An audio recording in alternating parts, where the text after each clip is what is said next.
I ran out to get a pack of cigarettes, but I left my wallet at home. Yeah, that's me. I'm getting old. My name is Sonny Featherland, an investigator for 20 years, and once the star of the predatory division of the Clawville Police Department, one half of the legendary Chicken Police. But buying a pack of smokes is more than I can handle right now. Maybe I should just lay low. Yeah, I'll do that. The most colorful place in the wilderness. For all the gods, what bullshit. The last clucking color left this city years ago. And slowly I'll turn gray too.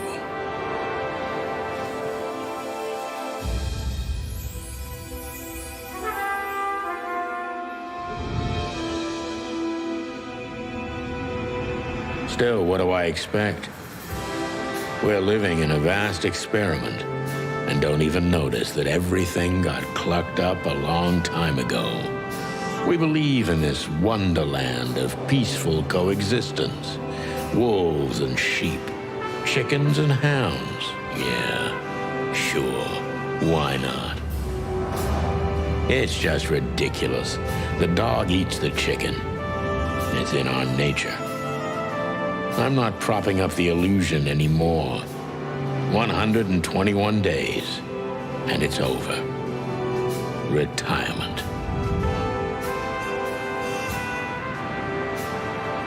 What could possibly go wrong?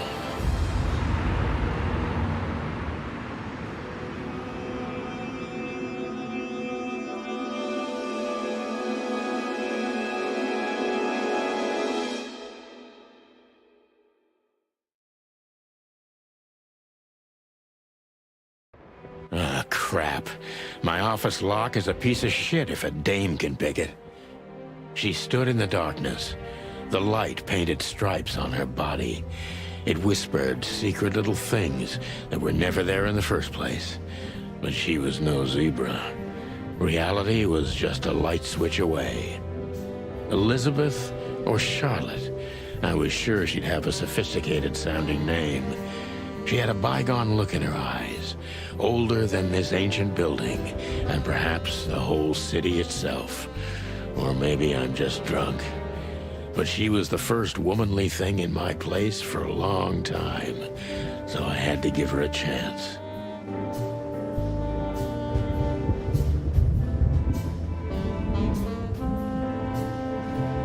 I don't see colors anymore, only emptiness. Everything faded. I need another drink. Books I'm never gonna read. Maybe nobody ever has. Let me introduce myself. My name is Deborah, Miss Deborah Ibanez. You're mistaken, ma'am. Oh, really? Please enlighten me, Mr. Featherland.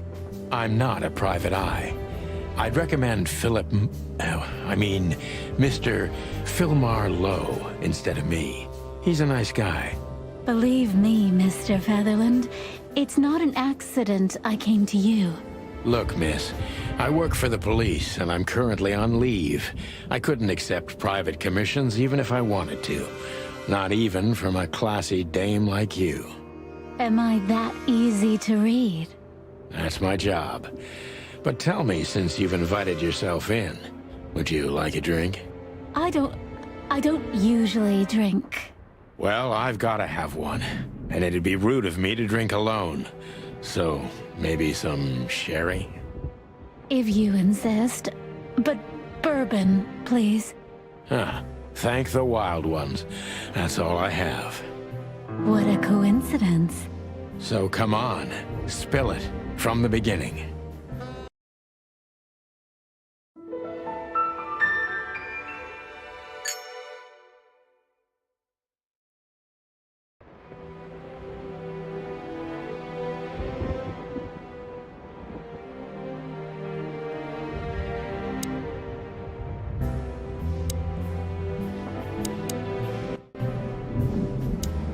Legs that go on for days. Deep, dark eyes. Silky skin and voice. You're in big trouble, pal.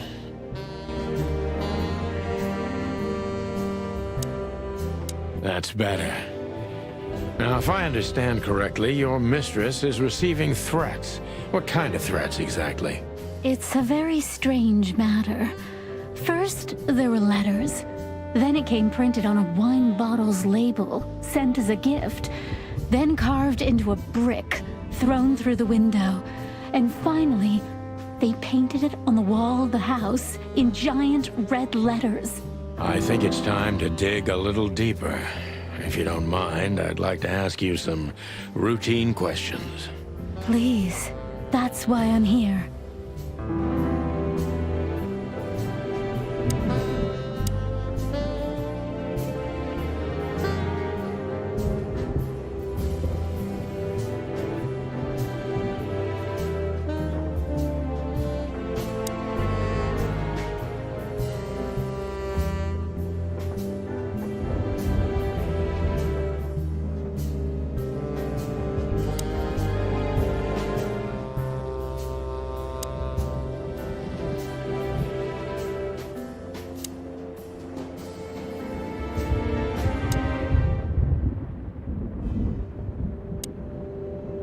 I must be cautious and smart.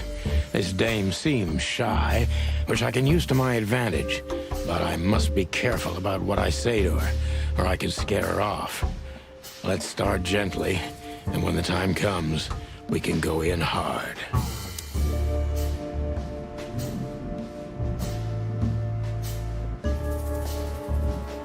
Who exactly are you, ma'am? I'm not somebody important, Mr. Featherland. You're important enough to deal with such a delicate matter, right? I carry out the wishes of my employer, nothing more. This means simple paperwork, most of the time. You've been thrown into deep water, sweetheart. Tell me, can you even swim? Believe me, this is just as unpleasant for me as it is for you, if not even more.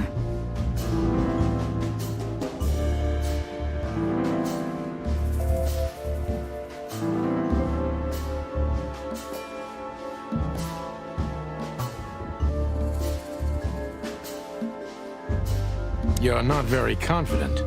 Are you sure you're all right? Yes, excuse me. I'm just a bit nervous. I've never done anything like this before.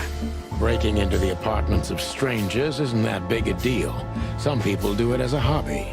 Please don't make fun of me, Mr. Featherland. This is hard for me as it is. You're right. Sorry.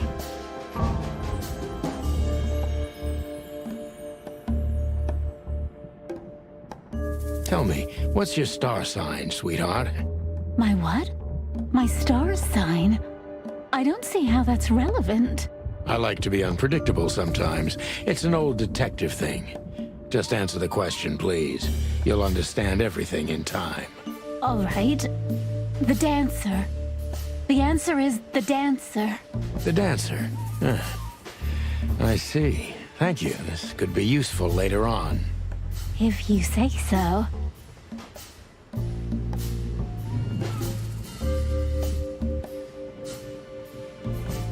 Why did you have to visit me this particular evening? I have my reasons. I may look like a silly little fawn, and maybe I am, but I still have common sense. I don't doubt that for a second, Miss Ibanez. This day is essential to my mistress, and she thought it's also important to you. A message in itself, for sure. But to be honest, even you are. You know what?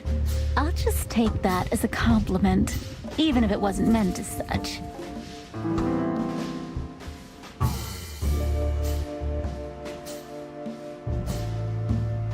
Why did you come to visit me? Why not your employer herself?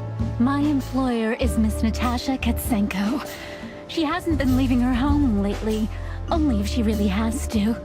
How so? Miss Natasha is afraid. She's scared because of those unwanted messages, and everyone knows who she is. So she's that kind of woman. I don't know what you mean. Of course you do, Deborah. Thank you, by the way. We're finally getting somewhere. We avoided the point long enough. Deborah's hiding something, no question. Let's focus on that.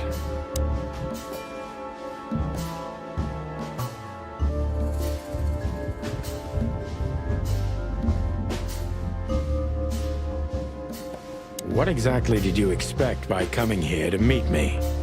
I expected your help, just like my mistress said. Well, that's very nice. But have you seen this neighborhood? Have you seen this wreck called a hotel?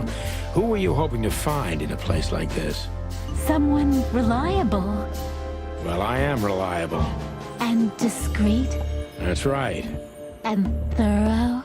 No question about that. And has a heart of gold. Okay, let's stop it right there.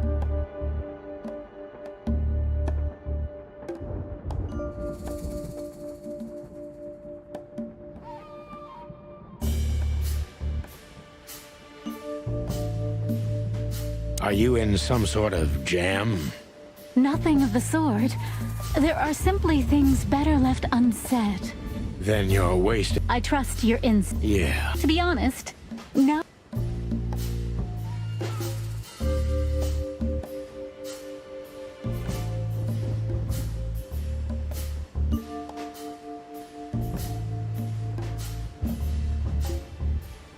Have you ever felt truly... Honestly? Great. Because that's exactly how I feel right now, Deborah. I'm sorry if it's too unpleasant for... You know, I get that... Do you like... Not in books or movies, but in real life it would be nice for a change. But this is Clawville. Not many happy endings around here. I knew you were a romantic at heart. If what's between me and my whiskey could be called romance, then yes, maybe, a little.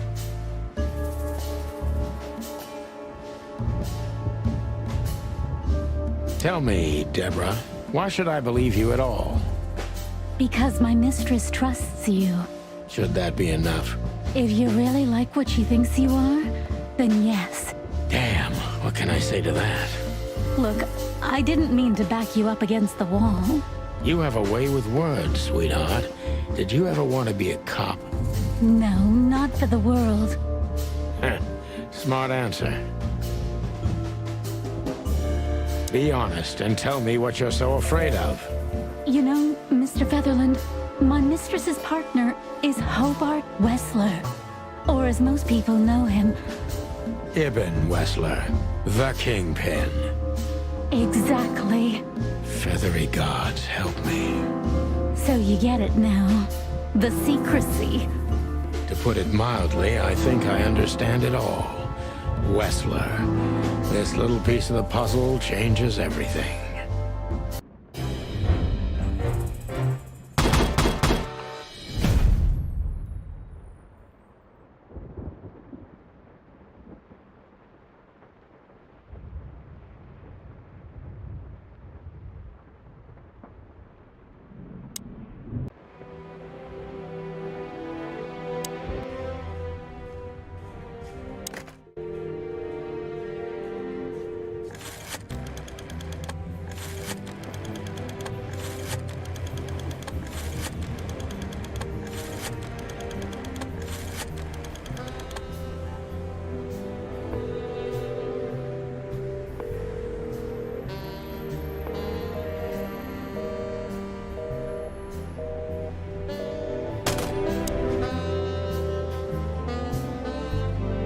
I don't even know what these papers are.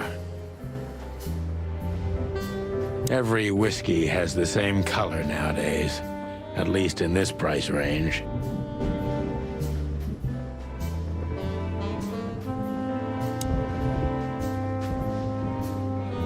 We used to be star cops a few years ago.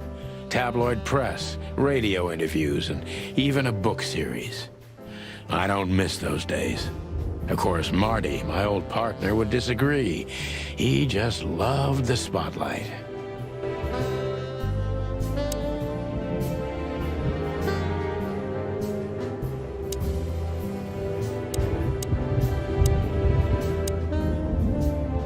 Behind behind that door.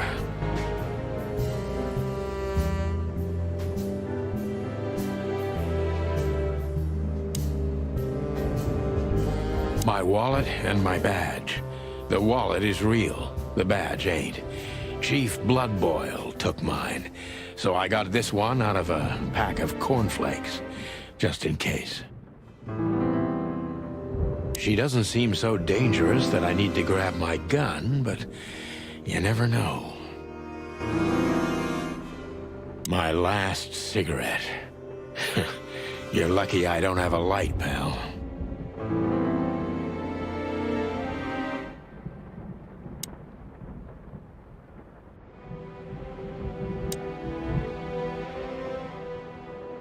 Why don't you take it to the police? Just go there and file a report. Photos, flashing lights, fingerprints, you know the drill. The evidence is very clear. Even a moderately talented detective could easily wrap this case up.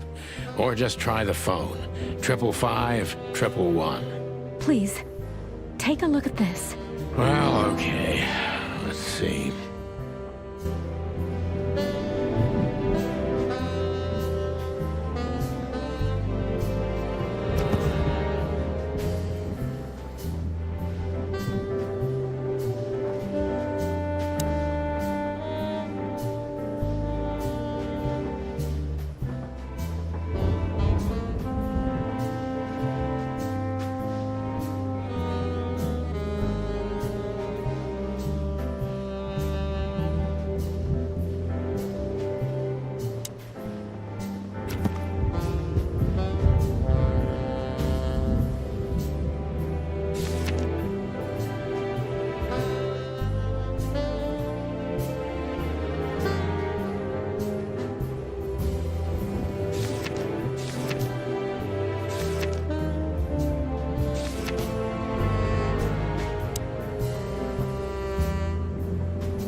I know Molly very well. Please note this when deciding whether or not to accept my assignment. Miss Ibanez is a trusted friend. Treat her as gentleman. N.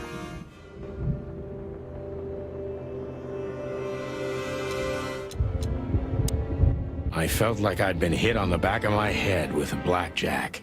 Reality tilted. Molly. Good gods.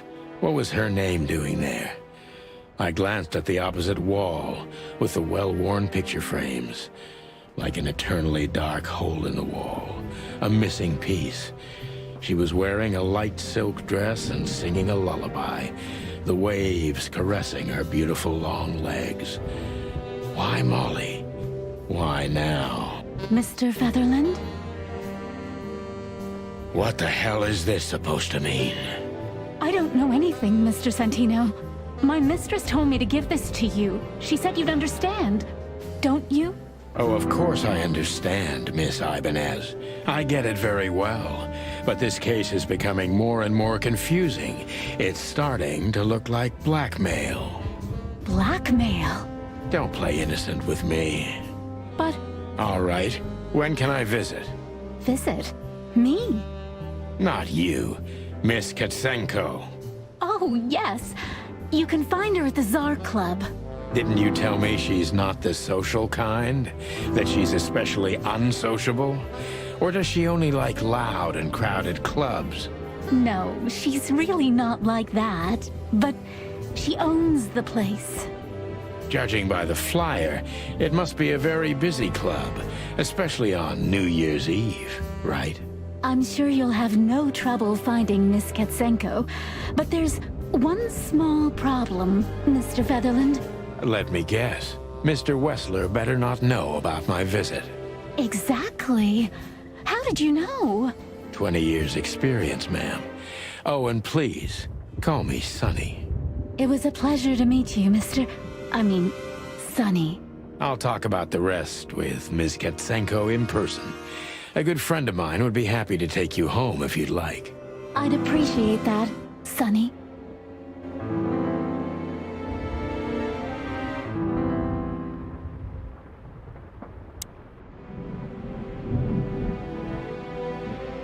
I need a secretary.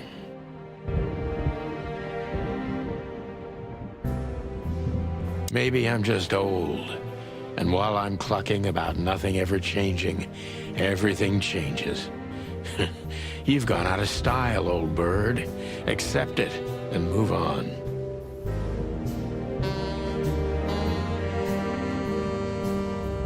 My bed.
Hey, Lewis. Am I bothering you? No. Of course not, Sonny. Old friend, what's up? Could you come over? I've got a favor to ask if you're not busy. For you, anything. Just a minute. Lewis arrived a few minutes later. He lived in the rooms above, so it wasn't difficult getting here. Not to mention that he's a rabbit. It was a quick hop. The Atlas Hotel was his inheritance. It was once a well-renowned place, but not anymore. The last economic crisis ruined it. And now, besides me, he was the only resident of this enormous place.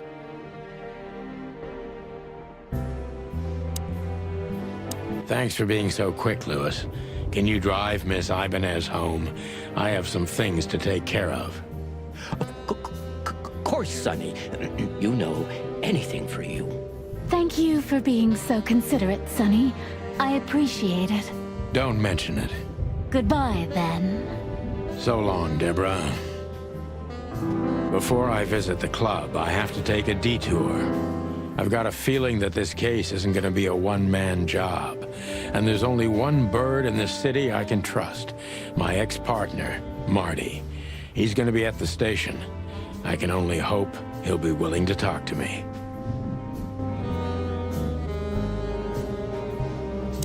I can always count. You got anything planned? I thought I'd visit a nightclub.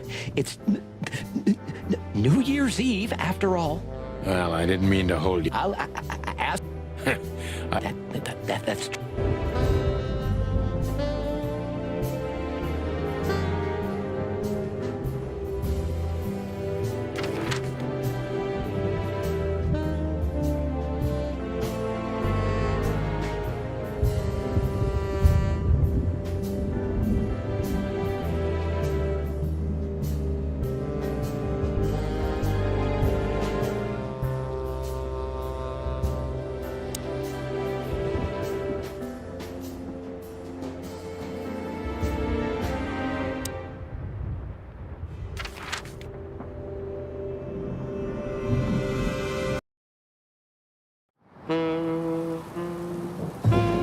It was New Year's Eve, and I was driving, half drunk, risking my whole life's work.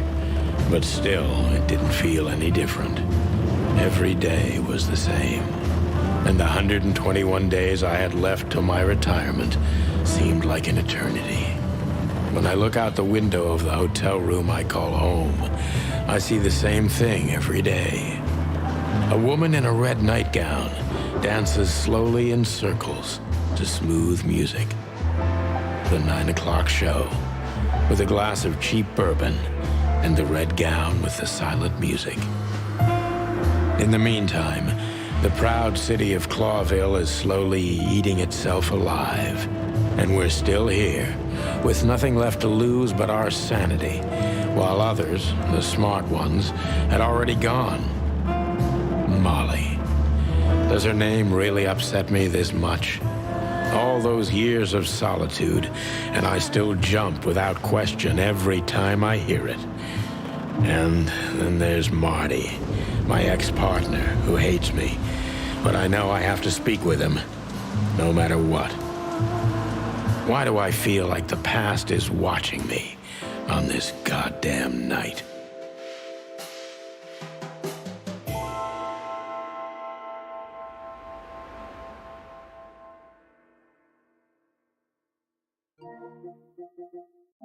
I knew where to find Marty.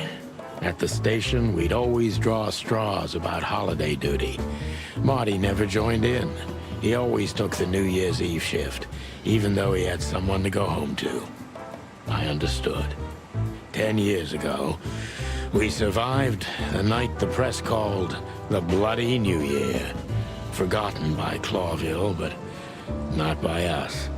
We both left parts of ourselves behind that night.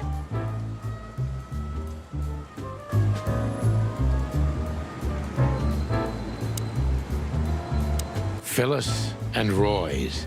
Two hedgehogs with an arrogance typical of novice cops. They're as prickly as they look.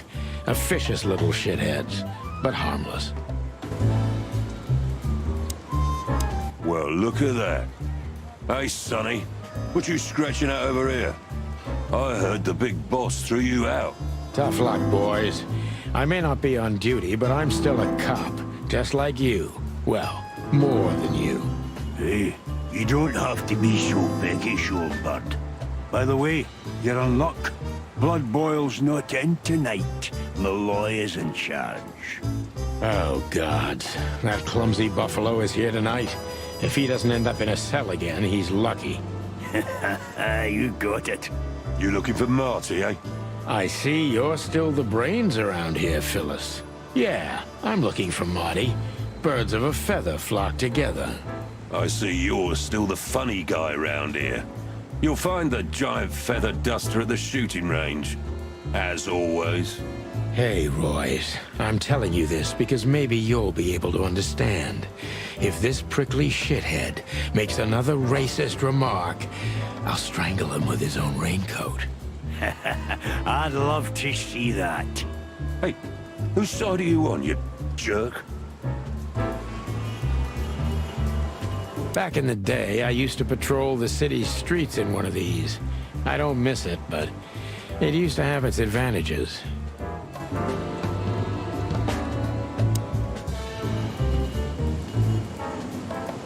This happened when that old bloodhound, Blood Boil, was promoted to chief of police.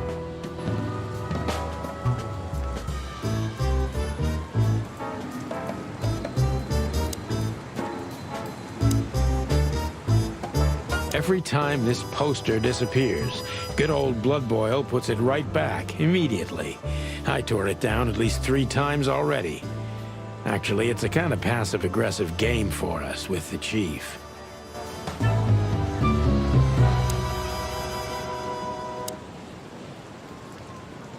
Here we are again, Clawville Police Department.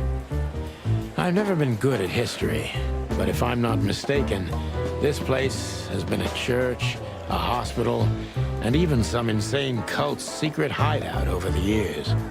Anyway, the place holds the secrets of the ages, and some drunk pigs in the basement.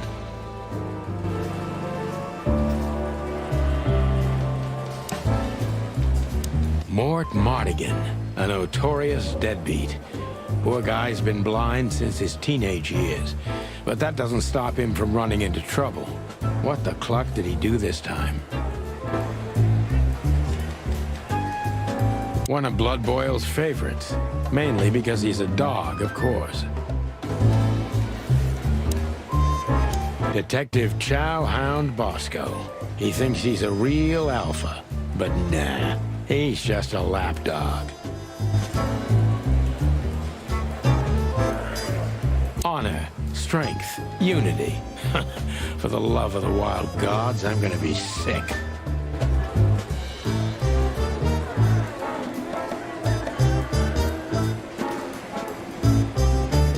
Officer Jardine. They say she's clever, smart, and dangerous. We need more of her kind in here. Not a chance without registration.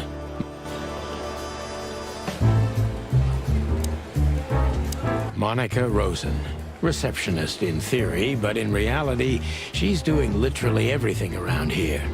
Like the beating heart of the PD. She's too good for this place, even for this city. Hey, Monica. Hey, Boss Bird. What are you doing here? Shouldn't you be celebrating somewhere? Every day's a holiday since I got out of here. I can tell. But what are you doing here? Are you here for a file? You know, I'm a little busy right now. Yeah, you could look after a few things for me, but first I'd like to talk to Mr. Big Beak McChicken himself. Those two prickly assholes told me he's emptying the magazines in the hole. Like always. And if he carries on like that, he's gonna use up all our ammo. So it would be nice if you drag him out of there. You know how this day is for him. For him? You know I didn't mean it like that. Yeah, I know. Okay, so just sign here and you're good to go. Thank you, darling. Don't mention it, Boss Bird.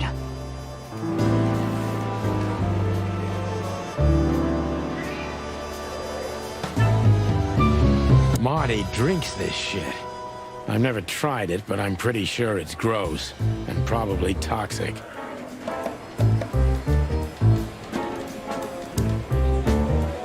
This is gonna be a hard ride. Last time we saw each other, he had a smoking gun in his hand and I was bleeding. I don't know how we can get past that, but it's worth a try.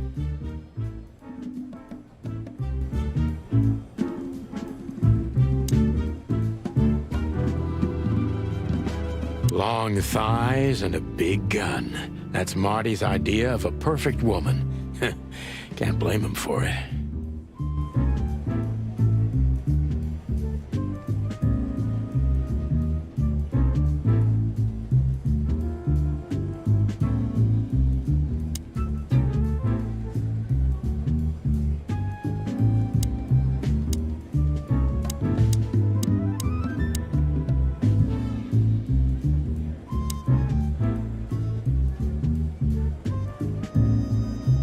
Her Majesty Big Bertha.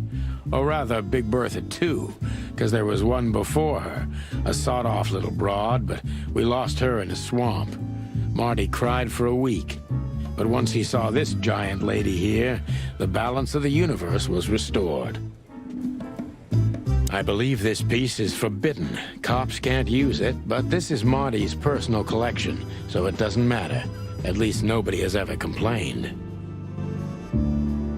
Claudia. Tiny, dark, and angry, and hits you where it hurts the most.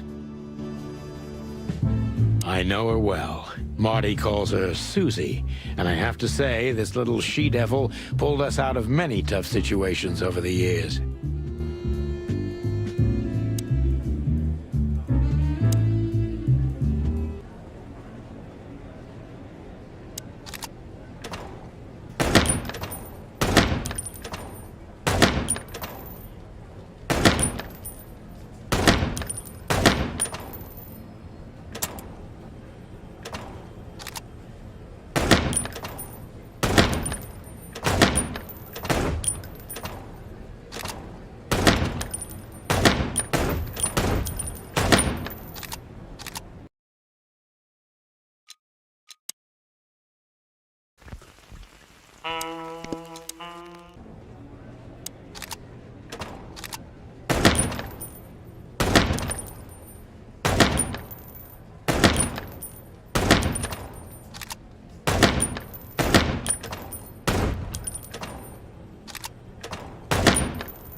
I was just about to go when you... You're right.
Hey, Marty. Oh, well, look who's here. Hello, Boss Bird. What, are you lost? This is the PD building, you know? Cut the shit, Marty. We're better than this. Well, at least you are. Better than anyone, huh?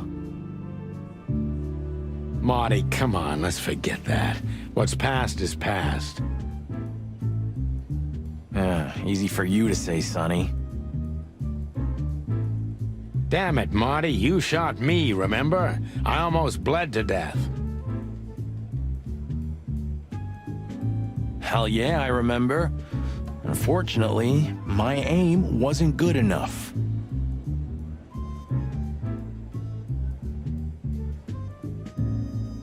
I need your help, okay? That's what you want to hear. Well, it's a start. Okay, I've said it. I won't do it again. Yeah, right. So, are you in? Just for tonight. Small case. We'll wrap it up in no time. What kind of case?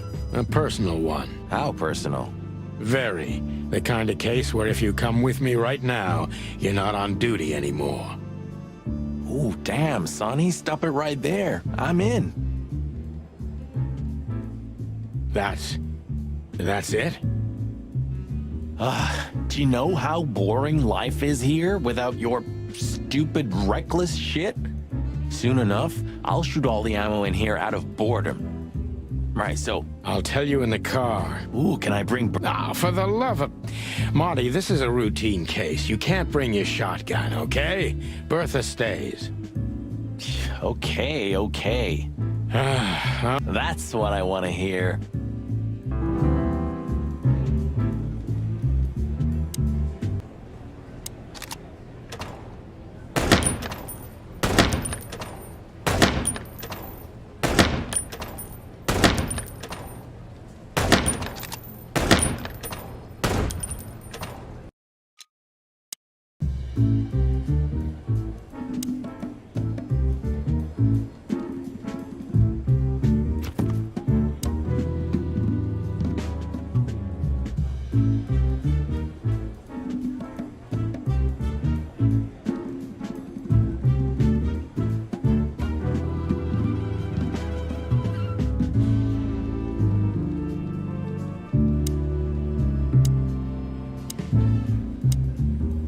Hey, Marty, what about... Yeah, very funny.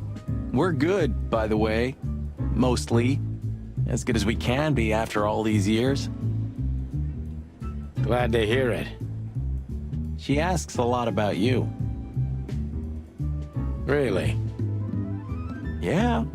She always hated you for getting me into trouble all the time. Understandable. But she also felt sorry for you. Ah, well, thanks. That's much better. If I'm honest with you, she loved the chicken police, Marty, better than this one. Well, I think I'll take that as a compliment. Whatever, Sonny. Marty, look... Still drink coffee? Yeah, my only poison. Except for guns, of course. And women. We could visit our old haunt. What do you think? Oh, a nice cup of Zips coffee and the hop dog. I'm in. Oh, and maybe... If it comes to that, I'm leaving you with... Oh, yeah, like last time? Those were, different times, Marty. With a different Sonny. Well, all right. To the city. You'd... Okay. Sonny, there's a little problem. Not so little. And it smells, too. What the furry hell is Blood Boil doing here? Well, it seems we can't avoid speaking to him. Oh, yes, we can.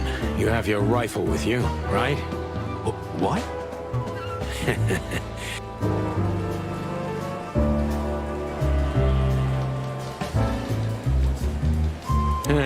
Maybe next...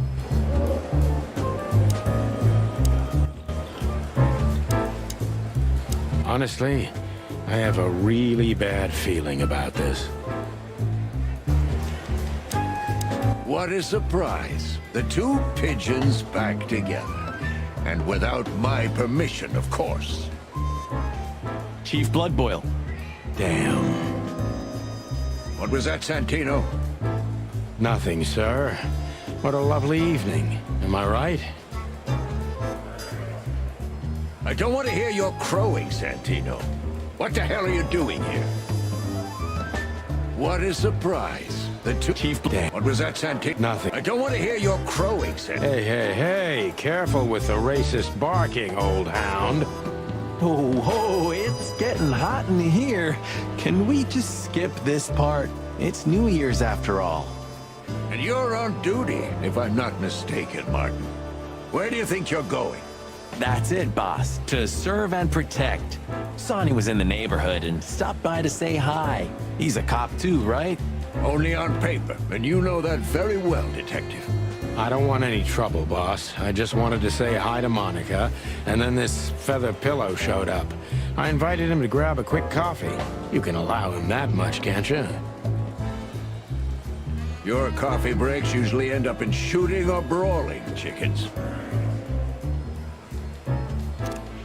Oh, just a coffee, boss. I swear. Oh, have a heart. It's New Year's Eve, and I haven't seen my old partner for so long. How touching. You shot him with a shotgun, if I remember. Family quarrel. For all the marrow bones of the world, get the hell out of my sight. Have a lovely evening, boss.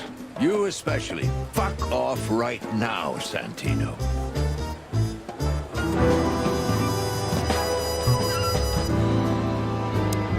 Honestly,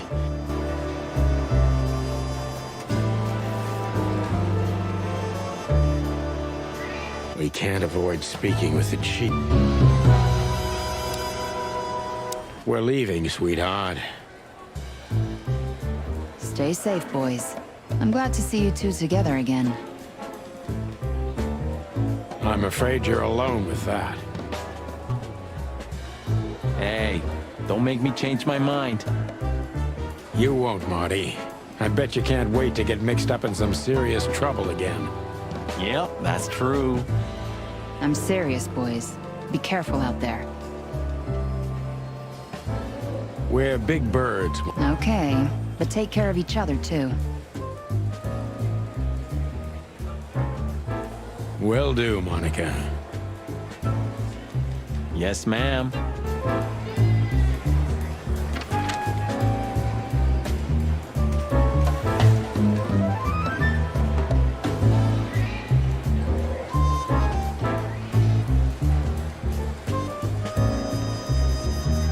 The hop dog was like the last warning.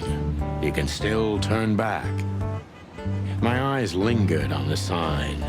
An enormous dog. Like a neon god with limitless power over cheap hot dogs, plastic hamburgers, and watered-down coffee. The cold light called me, but I didn't want to get out of the car. If we went in, we were all gonna be pancakes, kept together by cold syrup.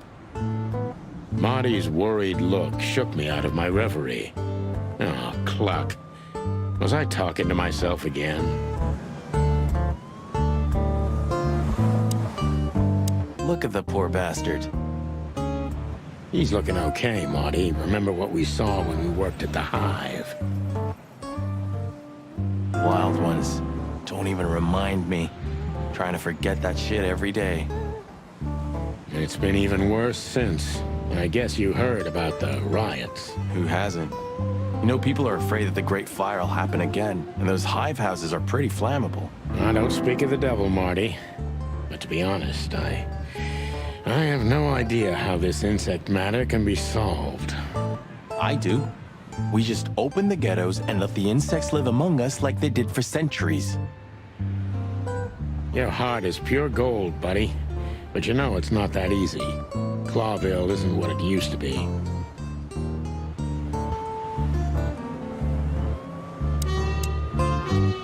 Hey, pal.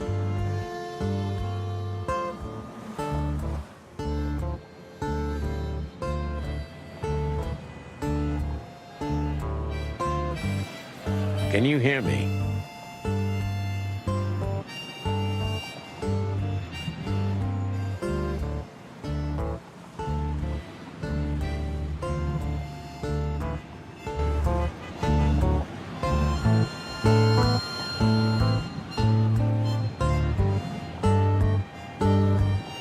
Peaceful, isn't it?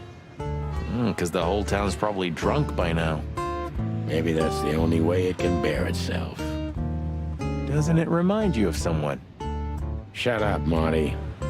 Got you there, old bird. There used to be such life around here before it became an insect ghetto. That was a very long time ago, Marty. I was a little chick, and the hop dog had the best pancakes in the entire city. Well, since Zip became the owner, the cook, and the waitress, I imagine it's all gone downhill. True. But at least the coffee's good. That's right. I have no idea what that mongrel's doing with it, and I don't want to know, but it's a... Did this wreck belong to Zip? Well, it's a wreck just like him, so I get...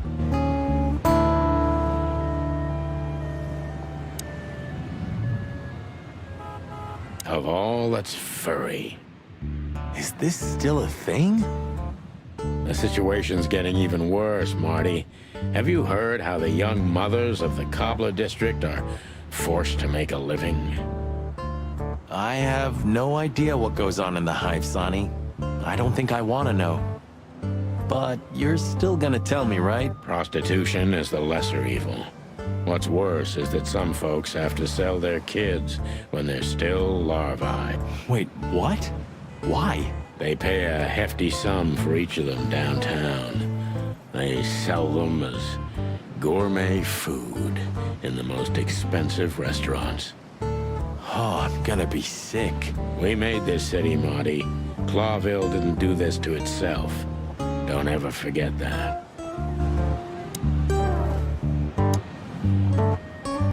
Ugh, the place is deserted. Poor Zip. You're right. Yeah, the guy's middle name is bad luck. That's for sure.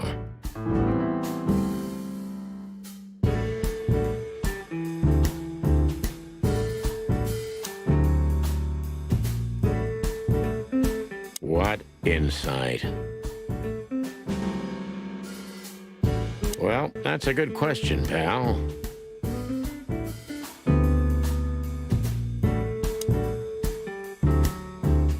The highlight of my day. Yeah, I can smell it already. How does he make the coffee here so special? Look at that mangy trash panda and tell me, do you really want to know? He sure didn't get any younger. Or prettier. You think he's still mad at us? Frankly, Marty, I don't give a damn.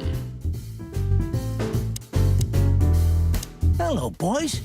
Now, get the hell out of here while I'm asking nicely. Hey, is that how you greet two old friends? Hey, I'm not joking, Sonny. I got a shotgun under the bar. No, you don't, because if you had, we'd arrest you here and now. If there's still life in you when you're full of buckshot. It's going well so far. We're just here for a coffee, Zip, okay? Like old times. Nothing's like old times. Haven't you noticed? Yeah, as a matter of fact, it's quite noticeable. Shit. All right. And where'd you blow in from? We haven't been anywhere yet, but we're going somewhere. Everybody's going somewhere, right? Tell me, how much do you know, Zip? That depends. How deep is it? Bottom of the well kind. Goes down around Ibn Wessler.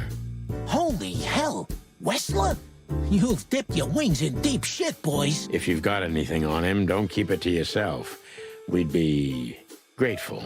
Grateful. Maybe you're not gonna trash my joint this time, huh? You know, Ibn's acting strange nowadays.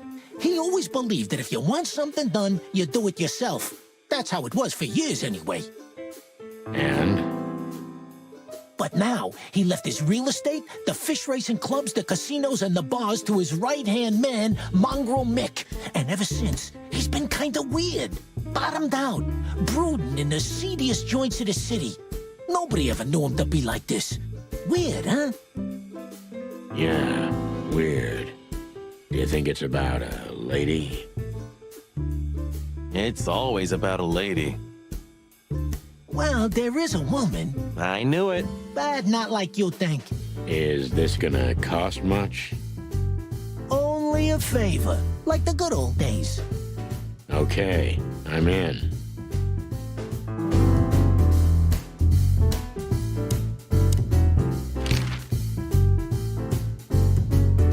Have you ever been to that place? Of course, 100 times. Everyone who matters in this city's been there. Business affairs, right? Yeah, that was the dark era, Sonny. I don't want to talk about it. Roger that.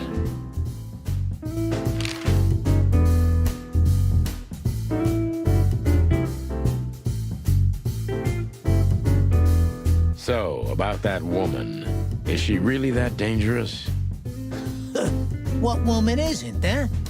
No, Zip. I mean really dangerous. She's got the most influential gangster of the city wrapped around her finger. She calls him her little furball. How dangerous do you think she is?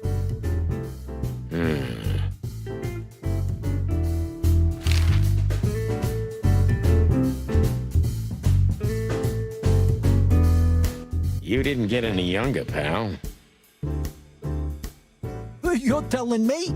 You look like you haven't had a good night's sleep since forever. To be honest, I've never had a good night's sleep in my life. You will when the big sleep comes. And what are your plans? Dying behind the bar? Of course. You got a better idea? A couple, yeah. But somehow this suits you. You know what? Your mother's a goat.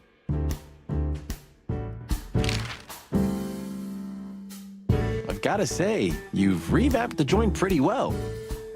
After you trashed it, I had to.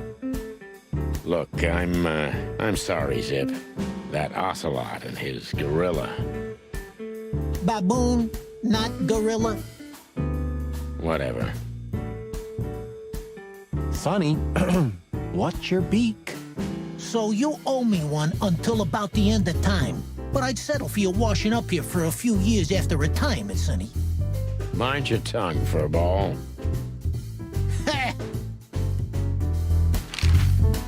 So, Ibn's gone insane. Love will kill you in the end, they say. Seems like everyone's in a poetic mood today. You're one to talk, by the way. Huh? Why?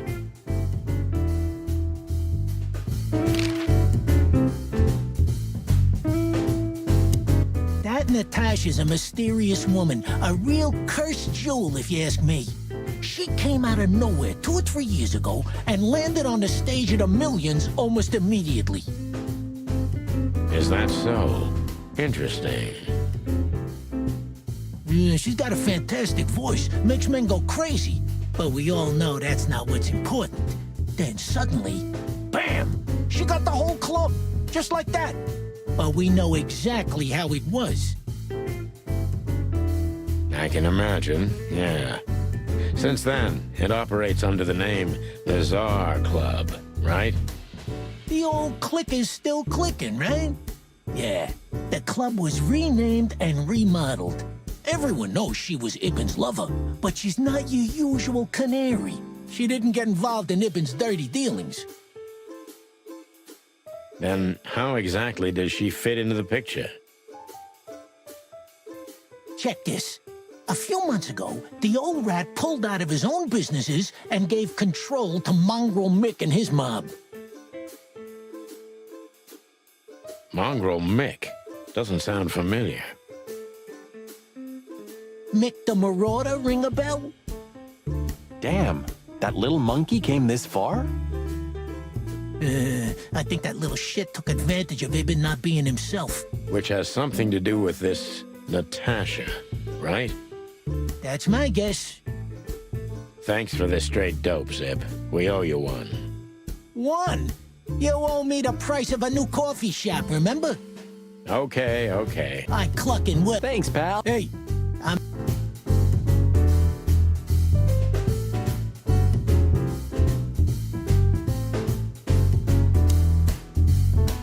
You still don't eat meat, old man? I'm a rooster, a chicken. Why the hell would I eat meat? I don't mean real meat. I'm not a lunatic. But a meat substitute? There's about 10 different kinds. Have you never tried any of them? Why would I? If I don't eat meat, why would I eat a substitute? Because you can't. Wild gods, Marty. Stop being such a sheep. Do you fall for those adverts? Substitute isn't meat, Sonny. And if it's tasty, why wouldn't I eat it? I don't care what you eat, but don't be surprised when you lose all your feathers or you try to bite off your own leg.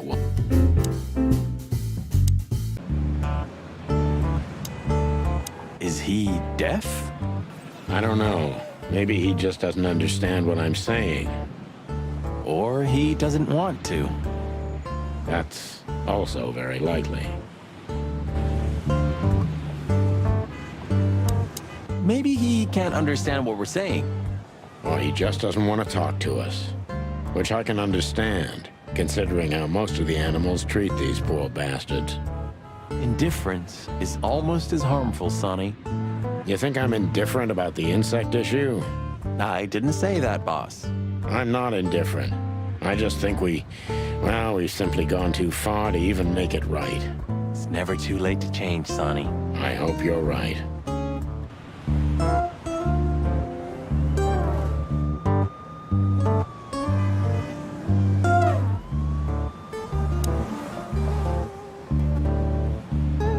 Are you sure that thing's a dog?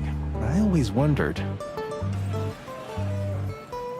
The name Hop Dog is quite a giveaway. Don't you think so, Mr. Detective? Sometimes the most natural connections lead us astray. Who said that? A natural-born genius? Yeah, right.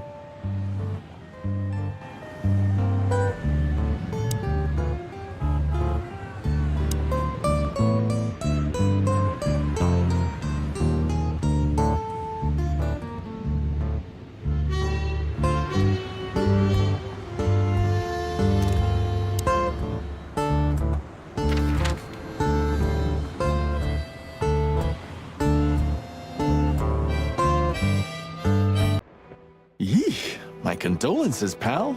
I see your cleaning lady died. Yeah, she set foot in the bedroom once. I haven't seen her since. I didn't dare to go after her. Oh, I wouldn't want to go in there either. But what's that smell? Cigarettes and whiskey. Yeah, with a hint of dirty laundry, but no, this is lavender? Ah, that. Now, that's got to be the Ibanez dame. You know, the broad who gave me the letter. And the job. Ah, pretty, huh? I can smell it. She's an exotic, too. An impala, maybe? Furry hell. That's why Chief Inspector Bloodboil hates you so much. He's jealous because your nose is better than a clucking bloodhound. The bitter old dog. He just hates all foul. True. Except for Monica. Monica's a fairy, not a bird. Well, let's gather my stuff and head to the club. We gotta find out who this Natasha is. After you, Boss Bird. I wouldn't like to touch anything in here anyway. If it's okay, I'll just stand around and stare out the window. Sure, just do it quietly.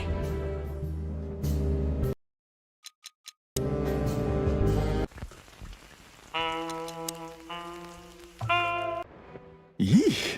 Yeah. Oh, I wouldn't want to go in there either. But what's that smell? Cigarettes and whiskey. Yeah, with a hint of... No.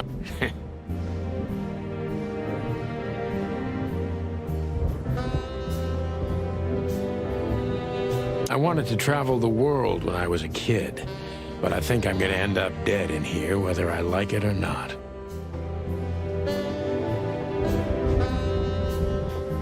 I'm gonna clean up.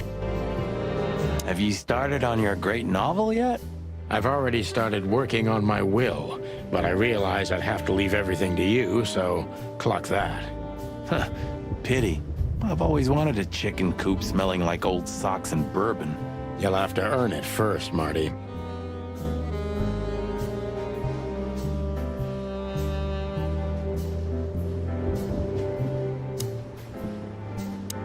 When was the last time I was here?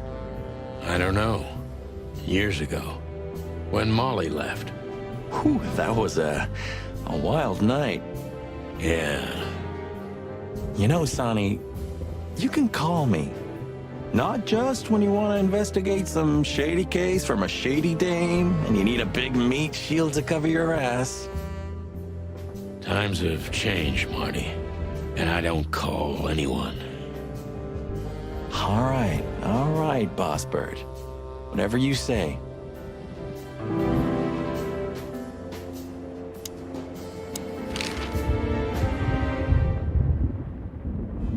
So the Tsar Club, huh? My city's on fire. Sounds good. But that's all? It's kind of weak for a clue. It's not a clue. It's just a guide. By the way, it's New Year's Eve. We deserve some fun, right? Well, that's true. But it's never that easy with you, Boss Bird. There's something you're not telling me, right? Nothing important, Marty. Yeah, if you say so. So she just turned up with a message and this flyer, and you fell for it? Maybe I was bored. Or maybe there's more to this thing than meets the eye.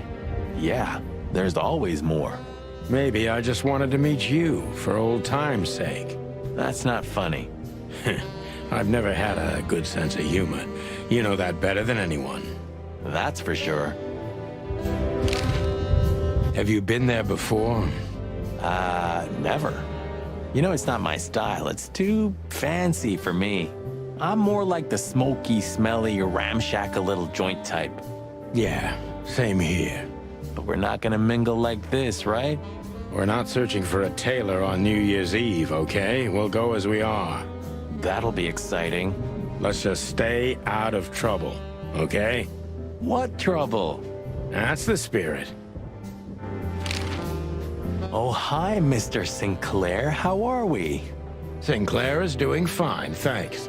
Anyway, you still talk to your guns? Yeah. And so what? Other animals talk to their plants. Crazy, isn't it?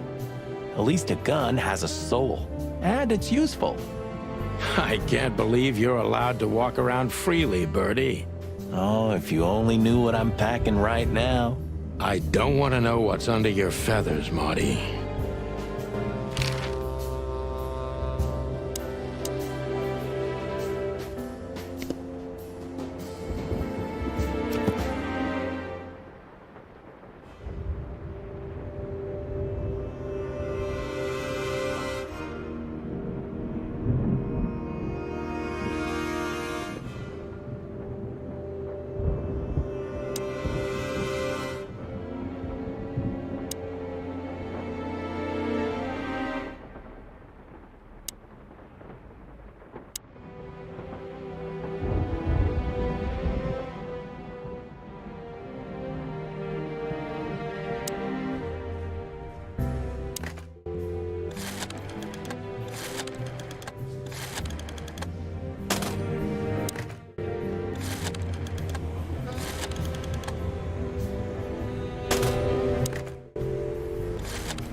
So, am I staring quietly enough? Well, the floor's creaking a bit when you shift your weight, so, You're an asshole.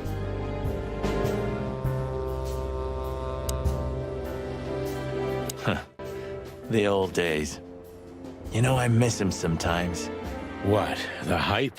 Us as celebrity cops? Nah, the work, the buzz, the phone ringing at 4 a.m. and knowing if you pick it up, you'll be dragged into something terrible, because that's your job. And of course, you pick it up every clucking time. I'm not sure it's healthy to enjoy that. Hey, no healthy animal becomes a cop in Clawville. Yeah, true.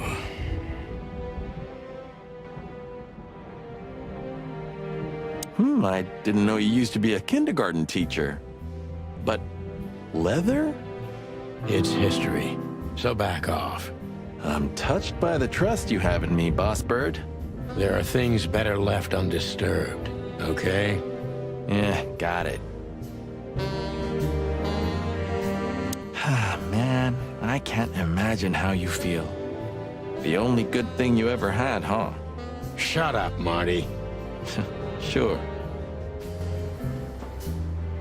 Who's that shaggy creature? That's M.B. Davis, you bird brain. Politician? Am I gonna have to smash your beak? Seriously, I don't know who the hell he is.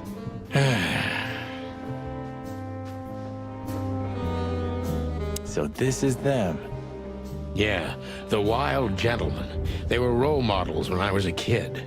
Well, you must have been a weird kid, which ain't surprising. My idols were the White Wolf and Super Squirrel. The White Wolf, eh? Explains a lot. You know, when I was back in Averia, Clawville and the whole let's live together in peace bullshit seemed like an unattainable dream. Those guys made it happen. The city rose from the ashes of the Great Fire. Yeah, but look at it now. And what would have become of you if you hadn't ended up in Clawville? Maybe you'd even be happy? Perhaps.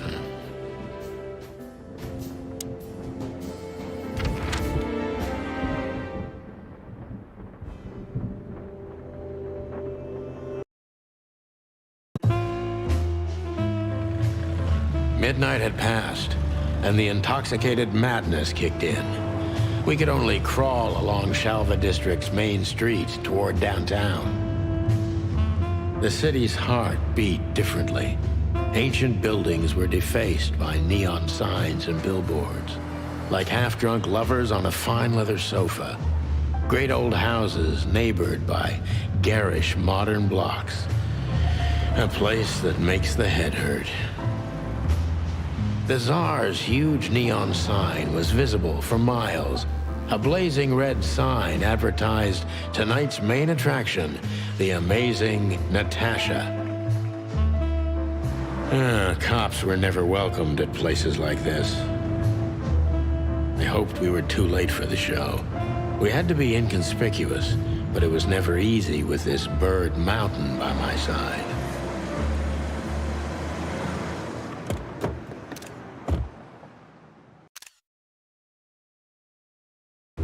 Ah, so this is the famous Tsar Club. More like infamous, Marty.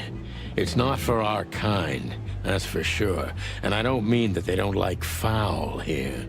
Well, at least we don't have to be afraid that they see you as a detective, Boss Bird. Very funny, Marty. So what are we gonna do now?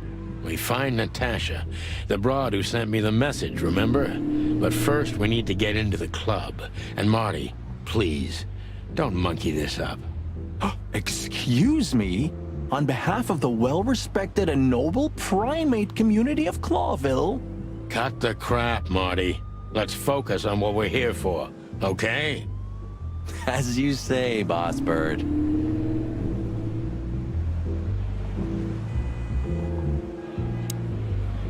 Hey, that's your old friend, right? Wait, what was his name?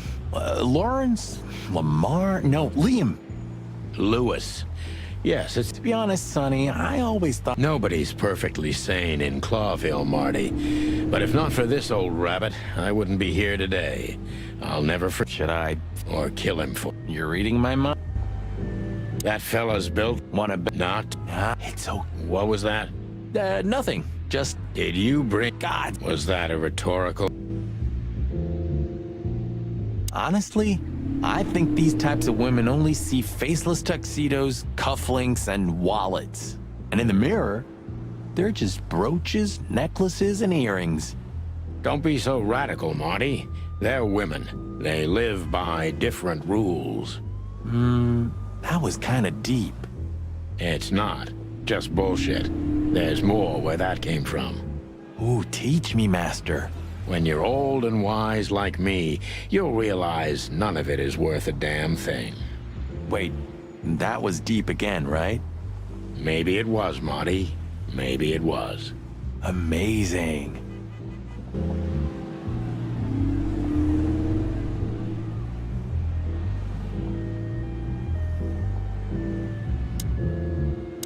Jeez, look at that guy. That's not a guy. That's a demon. Straight from the dog-eared pages of a cheap detective novel. Yeah, I bet his name's Bill.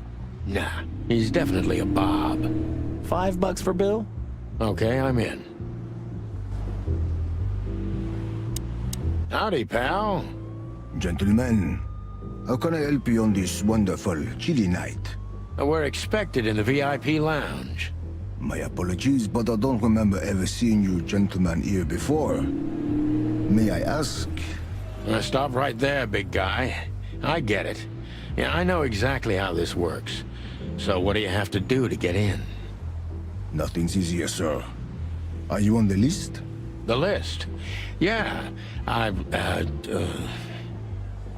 Don't tell me you forgot. I'm afraid I did, Marty. Sorry, big guy, but I'm pretty sure we're not on the list tonight. That's a shame. I'm really sorry, sirs. In that case, you can't come in. Yeah, right. Thanks. My pleasure, gentlemen.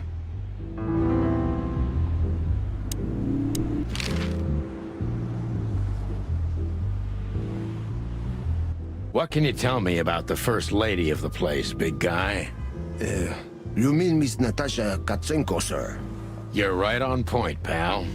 Nothing you don't know already, sir. Just try me. Well, And, pardon, monsieur, but I'm not permitted. say, big guy, you know Mr. Lewis Hayworth? But of course, Mr. Hayworth is an impeccable gentleman, and also a frequent visitor of the club. Is that so? Good to know. And? I'm afraid that is all. Just one... I'm afraid if you don't... I do, Mark. I'm gonna... Just don't get too Jeez, look... That's not a...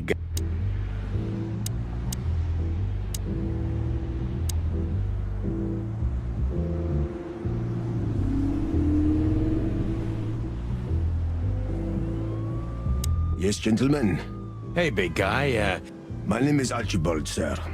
Archibald Conway. well, that's not a Bob. Excusez-moi, monsieur. Aren't you... What? No way, that's not even a real name. I'm sorry to disappoint you, sir, but my name is Archibald Conway, without any doubt. Blackjack Conway to my friends. Well, thanks, Blackjack. It was a pleasure. We'll be on our way now. Jeez, look... That's not a... Say, big guy, is this your job?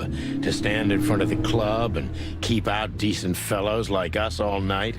Not entirely, monsieur. My employer has many other kinds of jobs for me. He is quite creative in his field, I must say. Like?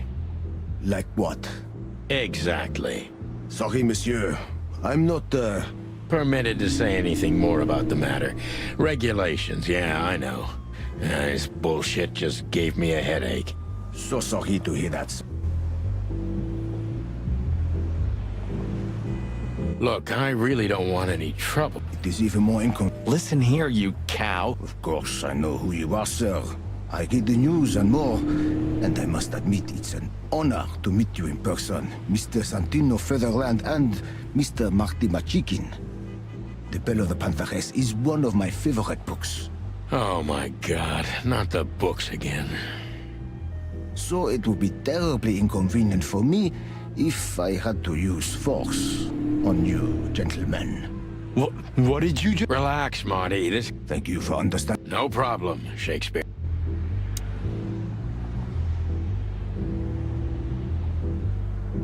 Whoa, look at that. Isn't that the new... It is, Marty. A brand new 942 Silver Hawk. Haven't seen such beauty since I left Iveria. Of all that's furry, whose is it? Maybe it's Ibn Wessler's. I guess he's no paper tiger.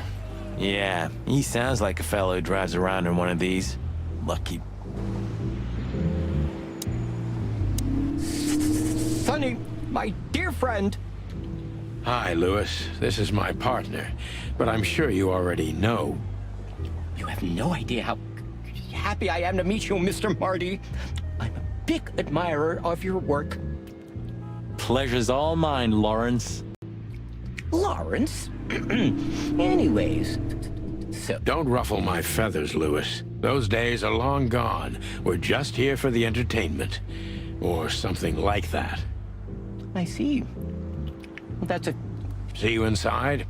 I have something to do, my pal, but I'll try to make it for the main event. Okay then. Catch you later, pal.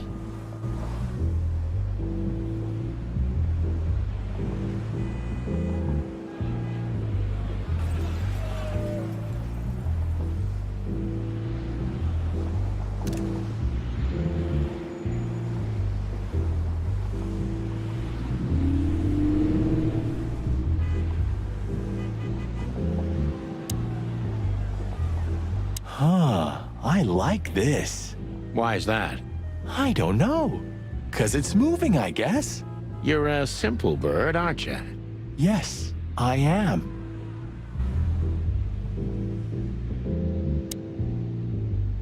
Do you remember when the Clawville Chronicle was a really high-quality newspaper? You mean when they wrote something about us daily? Yeah. What exactly happened to them? Well, they got bored with us, Marty. And to be honest, so did I. But still, here we are working together again. Funny, huh? Yeah, hilarious. One day... You read... No. Oh. Pluck off. Let's not bother. Okay, boss. Let's not bother. Okay. You know, seeing this, I can't wait for the show. The girls? New Year's Eve's once a year, right? And we're not on... Have I asked... Whoa, Thank the... Let's just knock that... Let's just not... Okay.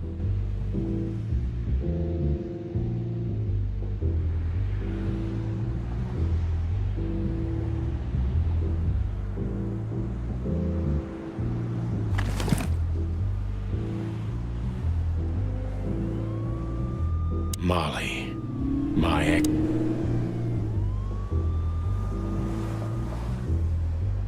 Molly.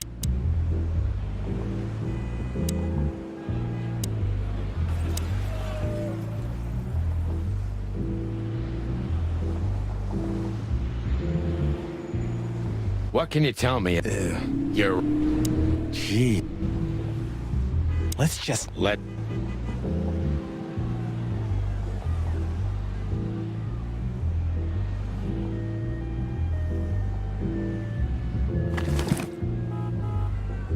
I haven't dusted you off in a while. Ironic, but ever since I've been on furlough, with only my...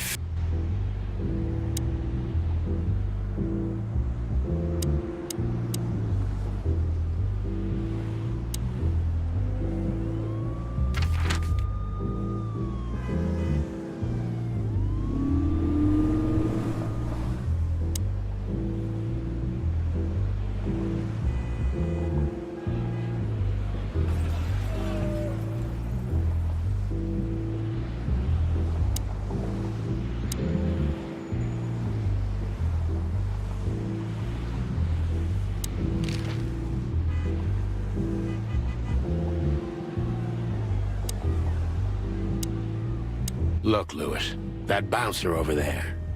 Well, yes. He is a... Yes, indeed, but it seems tonight we're not on his list. Oh, I see. Oh, I get it. Yeah, something like that. Much obliged, pal. Yeah, thanks, Bunny. Excuse me.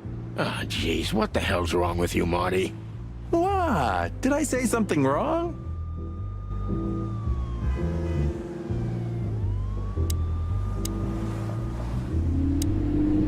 Sir, how'd you do? Everything's fine, Mr. Aworth.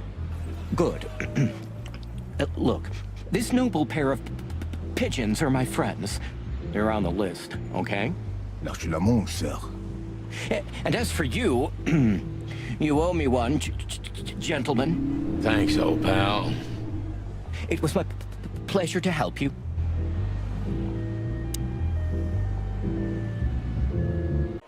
The jazz overwhelmed us. There was no band in sight, yet the music seeped from the walls like years of cigarette smoke and the smell of spilt whiskey. Behind the bar, rows of fancy bottles reflected the harmonious voices of pretty dames and the clinking of crystal glass. It was the kind of place that makes you drunk, even if you've never had a sip. A dangerous place for someone like me. No matter how alien I felt, it was strangely like coming home. Welcome to the Tsar. Well, here we are. Mother of... I take you to the nicest places, eh, sweetheart? Oh, does it mean you're buying, honey?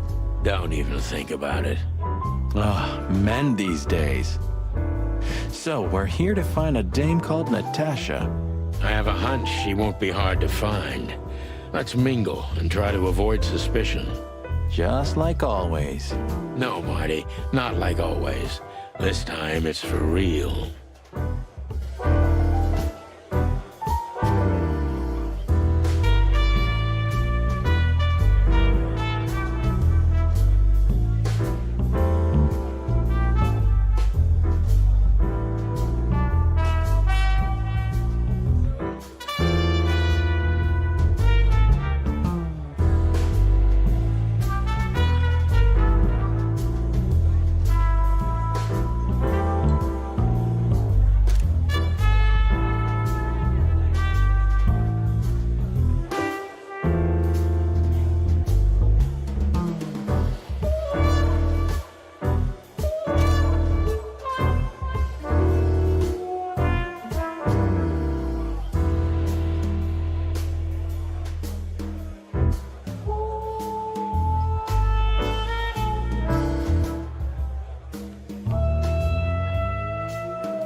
Is a wolf who sends flowers. What? Oh, nothing. I read it somewhere. Fascinating. I didn't know you could read. Ha ha ha. Very funny. Remember that old case with the fox and the raven? How could I even forget?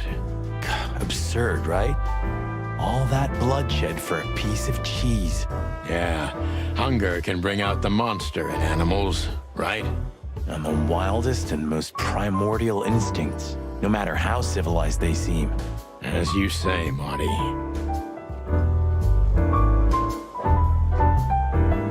Remember that other case with the turtle and the rabbit fella? Oh gosh, Marty, where do you dig these out? My mind is a bottomless pit, my friend. Was the rabbit a runner? And the turtle was his buddy, or? His dealer, actually. Ah, yeah, you're right. We found the rabbit near the river with a missing leg. Brutal stuff. 2 missing legs, actually, but yeah. What happened with the turtle in the end? It's a little bit blurry. Your bottomless pit of a mind is a dark and sad little place. The turtle thought he would run faster if he ate the legs of the rabbit. You know what? This city's seriously fucked up. It is, Marty.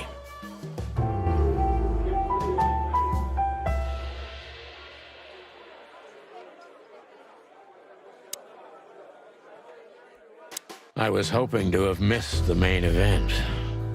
You're a rusty old cock, that's why. So says the little butt jam. But what? That's not even a word. It is now, all because of you. You should feel honored. Butt jam. You know, Sonny, sometimes you're like an evil little child. So, where the hell is Natasha? Let's ask that stud over there with those nice gals. That guy looks way too horny for my taste. Oh man, your sense of humor is bad as ever. You just need to get used to it again. What? This is the life, huh? What's this guy do? Real estate? Mob accountant? Or is he a movie star? He looks like a coat hanger to me. That was actually worse than the previous joke. Heh, I try.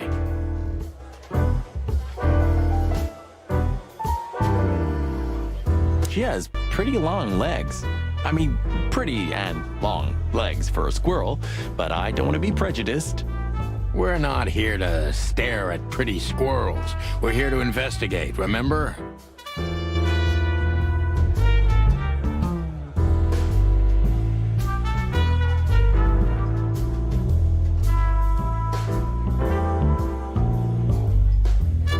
That girl is looking at me. She's just looking at anyone whose glass is empty, Marty. That's all. No, Sonny. She was staring at me, like, hard. Now, I saw it. Marty, you're imagining things. Oh, wait a second. You see that, right? She's looking right at us with those big, black, weird squirrel eyes. Okay, Marty, don't panic. And just look elsewhere and walk away slowly. Creepy little squirrel girl.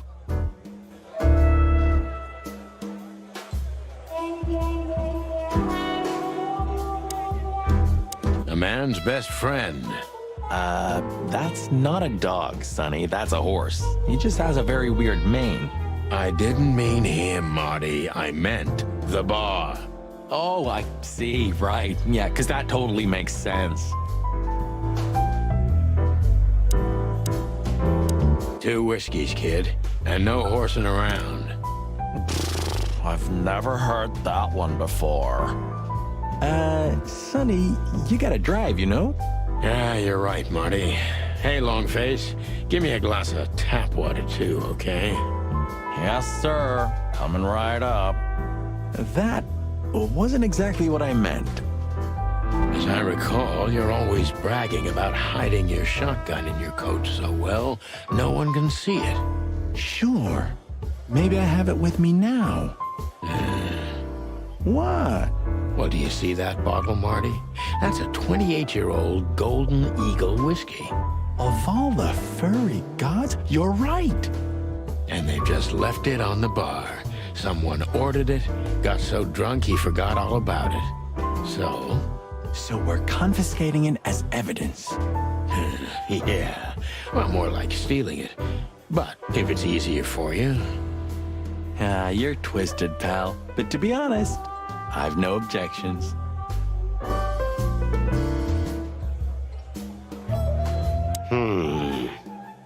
Look, Sonny, I know it's not my place, but Laura's father went to that guy when his, problems had gone too far.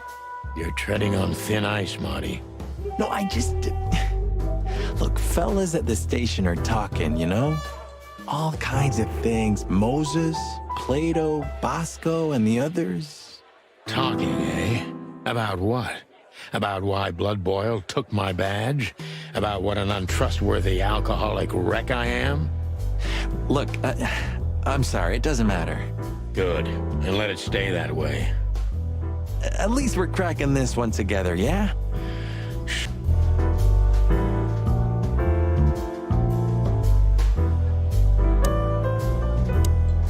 Tell me, Hey Breath, have you seen Natasha tonight? Not yet, sir, but she's coming on soon. Well, can you tell me anything about Mr. Ibn Wessler? Sir, I don't want to. What about, let's see, $5 maybe? But, sir, you haven't even paid for your drinks yet. Yeah, stop riding on the details, Big Nose. You do your job, and we'll do ours, okay? I mean, we're not here for work, of course. We're just here to relax. Oh, yeah, exactly. Just a little fun. Of course, gentlemen.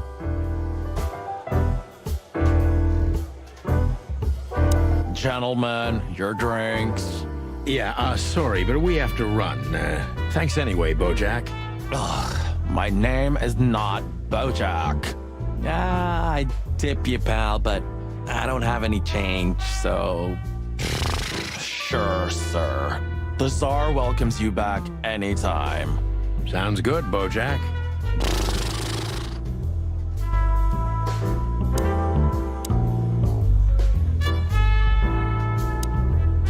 Hey, there's Filmar. Who? Oh, yes. Filmar. Because that's what he calls himself, right? You know him well? We had some seriously wild cases together, yes. Mainly in Averia, way before Clawville. Another place and another life. Sounds good. Like the blurb of some cheap pulp fiction book. Yeah, it was the exact opposite. But the old bird's worth saying hi to. Well, well, if it isn't the great detective, Marlowe. Blow me, Sonny. You know I don't use that name anymore. Okay, Mr. Dumbass alias Phil Marlowe. So says someone who tried to go undercover with a Feather Pillow Mafia is a turkey. Right, Mr. Turk Cayman? Hey, that was a long time ago. I was young. And I stick to my principles and my stupidity. Phil Marlowe, and that's that. Don't rile me up, you old fart. Okay, fair enough. Sorry, I'm a little clucked tonight. I know the feeling, pal. By the way, what are you two doing here? You stick out a bit. Are you here for a good old-fashioned beating? We stick out? Man, you look terrible. Like someone who sat on an electric pole. Don't even ask. I feel exactly like that. You want a case? 5 feet tall, half of that legs, angelic voice, demonic eyes, just the usual. Oh boy. And you? Something like that. Just don't know the exact numbers yet. A dame named Natasha. She called us here. If I'm not mistaken, the joint is hers. Yeah, she owns the joint, amongst others. Well, good luck, guys. That broad has a reputation. She's not the kind to toy with, if you know what I mean. Any useful information? For free? Stop clucking around, Filmar. All right, but just because of the old days. Look for me after you've talked to her. You wouldn't understand what I have to say about her before then. Don't leave unless you're thrown out, in which case, you know the drill. We don't know each other, I'll deny you in a blink. Good to see you too, old pal. We'll be back.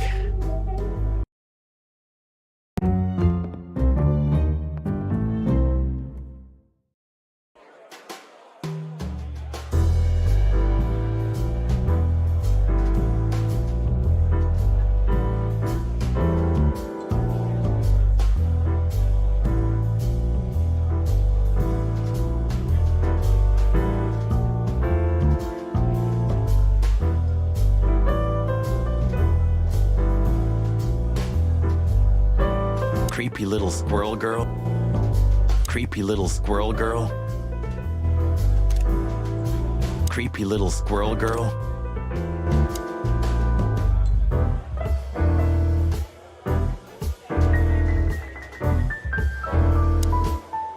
This guy is certainly not a gangster henchman. Of course he's not. That woman with Ibn, I think I know her from somewhere. Maybe in your dreams, pal.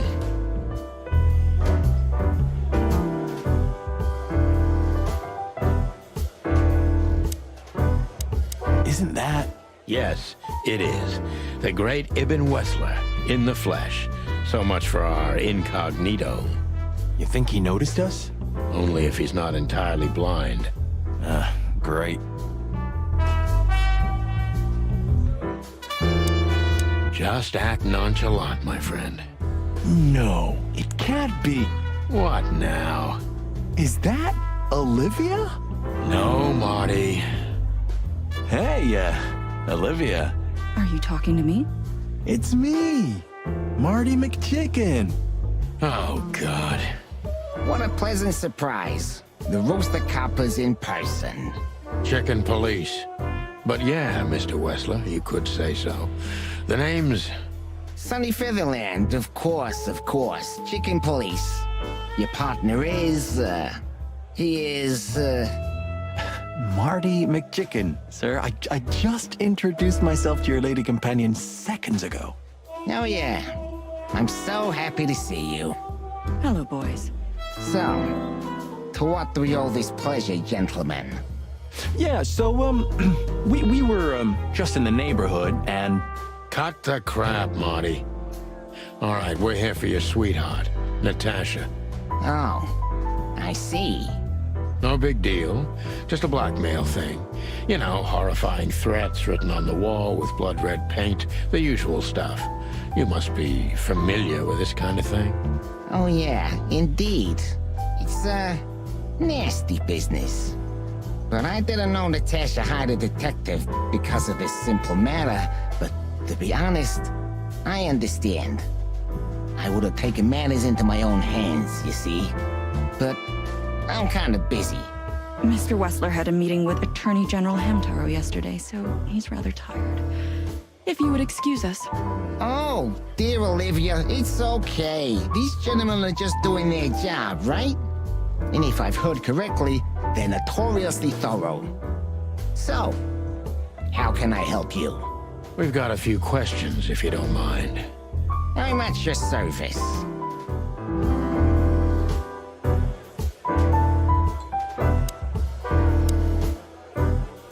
Nice bunker you got here. Well, thank you, but it's not mine. Not anymore.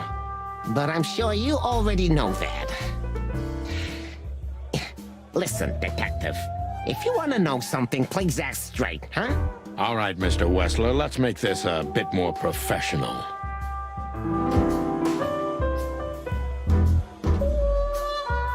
Look, detective. If you want to know something, just ask. All right, Mr. Wessler.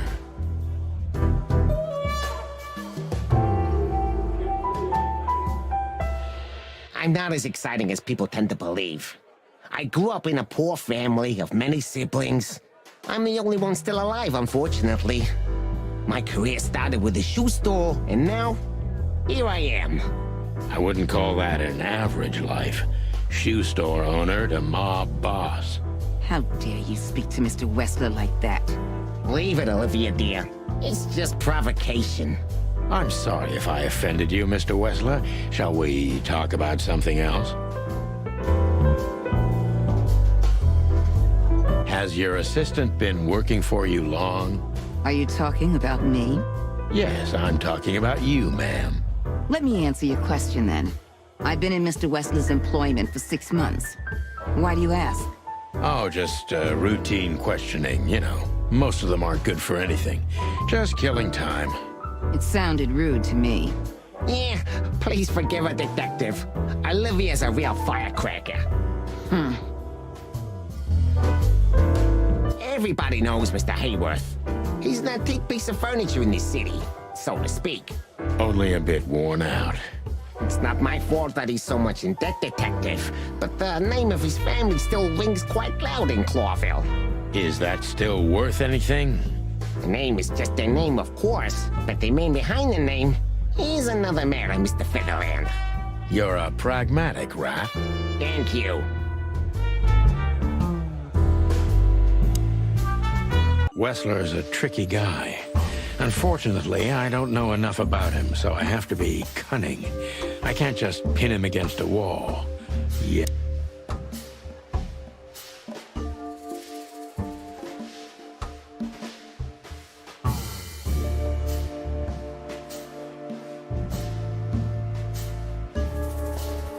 How did you feel when you heard about the blackmail? Honestly, I found it ridiculous. And now? Now I'm kinda interested. But I wouldn't call it blackmail yet. They're just empty threats. There were no demands. Good point. Thank you. Are we done? No, not quite. I'm sorry to hear that.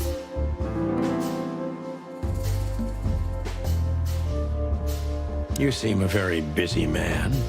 May I ask what you do? It's, uninteresting. Would you elaborate? I got a small share in the meat substitute business. If the new product works, maybe we can make your job easier. You mean reduce predation in Clawville? there are such plans. If you're interested, talk to Olivia, my assistant. She's an expert in what she does, unlike me. Thank you. That's it for now.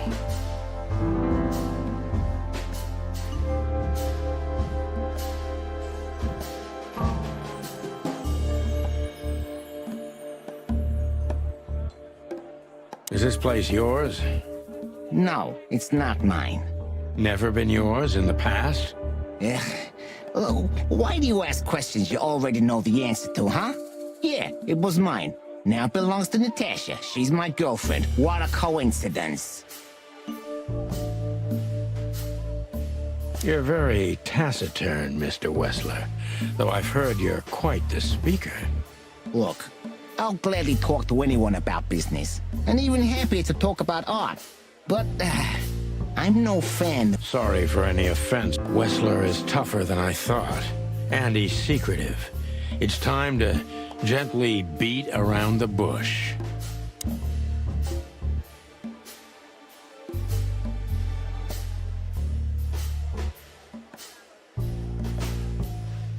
Were there any similar incidents in Natasha's past? I mean, threats, blackmail, enemies or insane fans, psychopath pianists, perhaps. I don't know about enemies, but she's a celebrity. A star shining bright in Clover's night sky. Do you understand? She gets endless fan mail. It could be anybody. I wouldn't overreact. Natasha doesn't feel that way. I've noticed.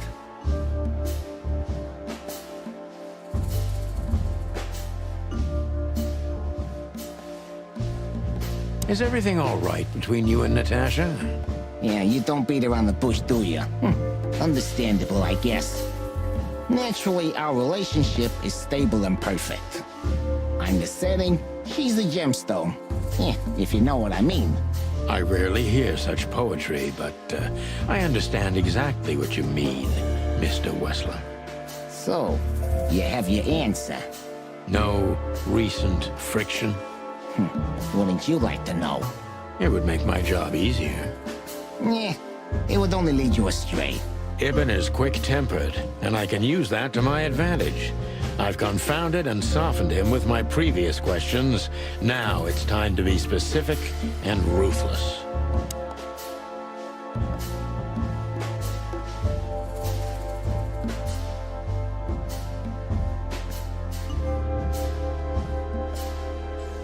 The mob boss and the pussycat, eh? How did you even meet? Huh? Are you trying to piss me off, Corpora, so I accidentally let some big secret slip out, huh? A simple answer would work. You know, Natasha, she's both connoisseur and muse. So, how was it? When was it exactly? You don't remember? That's strange. Ah, yeah. The Millions, of course. It was like another lifetime. It happened right here. Only this place was called the Millions back then. She was a dancer. Behind the scenes, I arranged opportunities for her on the big stage. Yeah, maybe she still doesn't know it was me. Then one day, I invited her for a drink with a promise that if she was willing to meet me, I'd buy the place for her. I guess she was willing. The next day, she had the club in her name. Well, that is romantic. Yeah, there are many kinds of romance, Birdman. There's cheap and there's expensive. You get what you can afford.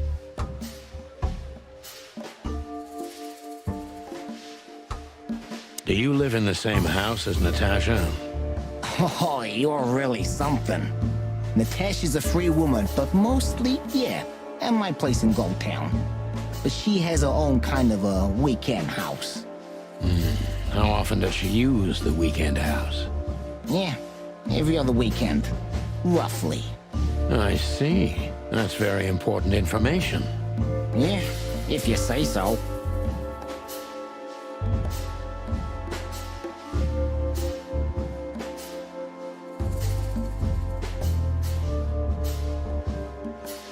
So Natasha feels like she's in grave danger, yet she's still going out alone.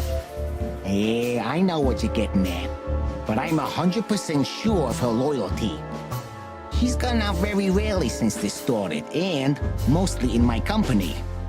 Yeah, you know, I'm not sure if you do, but in our social circles, banquets and dinners are frequent. Illegal gambling nights. You got me there. Yeah, you're right. Natasha is crazy about the roulette wheel. Always putting it all on the red, right? Yeah, you're a real rotten bastard, Sonny. Although, yeah, always on the red. You're right. So, can we meet your lady? I don't see why not. But first, please, listen to her sing. She's on soon.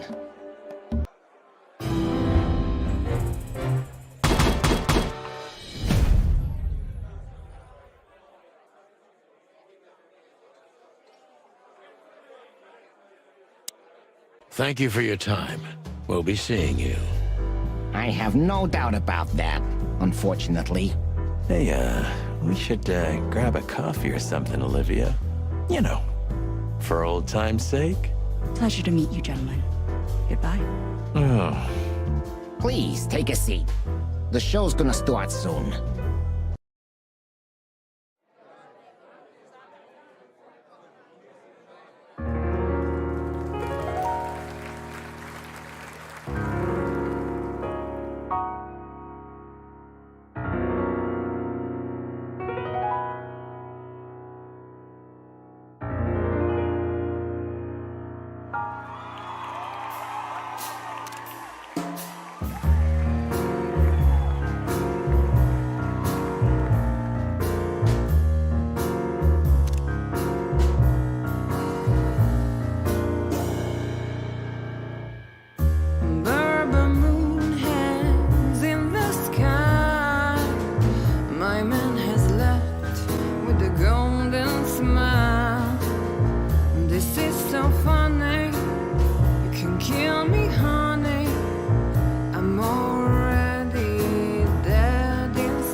Sonny. Sonny. Say, Chloe's still lying in my bed, and it's dead.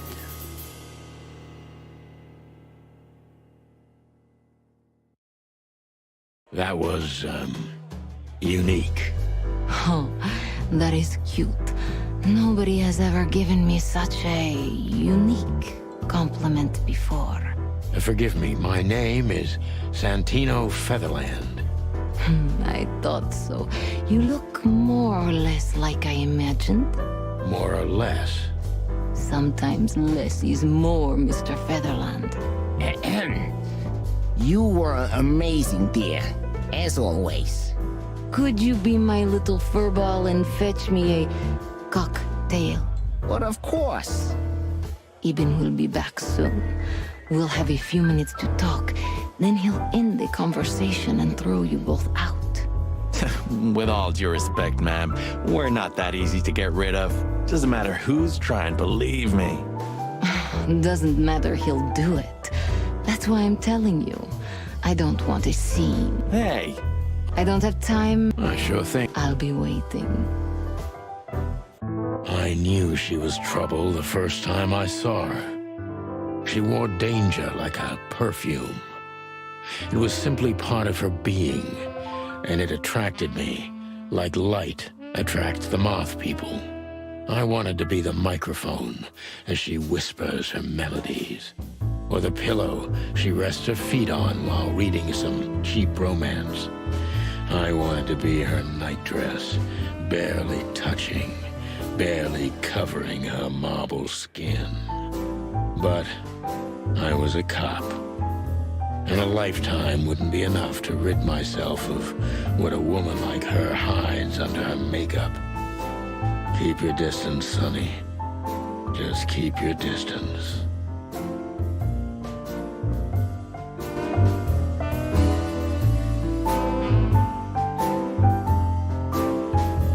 You got a beautiful place here, Natasha. A peaceful little island on the ocean of madness, with very classy furniture. Ibn likes me surrounded by elegant things, you know? You're an elegant thing yourself, sweetheart. Oh, that's charming. Thank you, detective.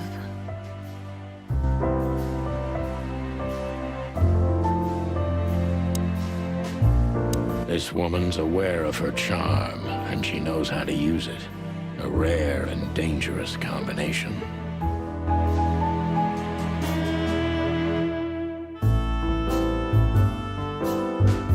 I bet you spend a lot of your time staring into the mirror. Do you even recognize yourself? Maybe you were trying to be rude, but, you know, that's a very good question. I was just trying to be rude. Oh, really? Well, then I'm sorry. Don't mention it.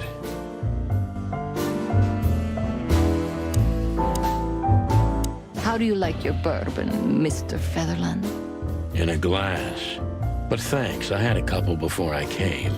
I feel like this may be a long night. I hope it doesn't bother you if I have one myself. I get offended if women don't drink in my company.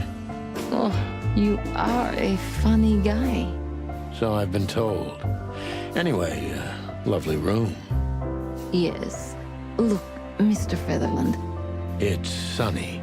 Saves us a lot of time. Okay, Sonny. So, why am I here?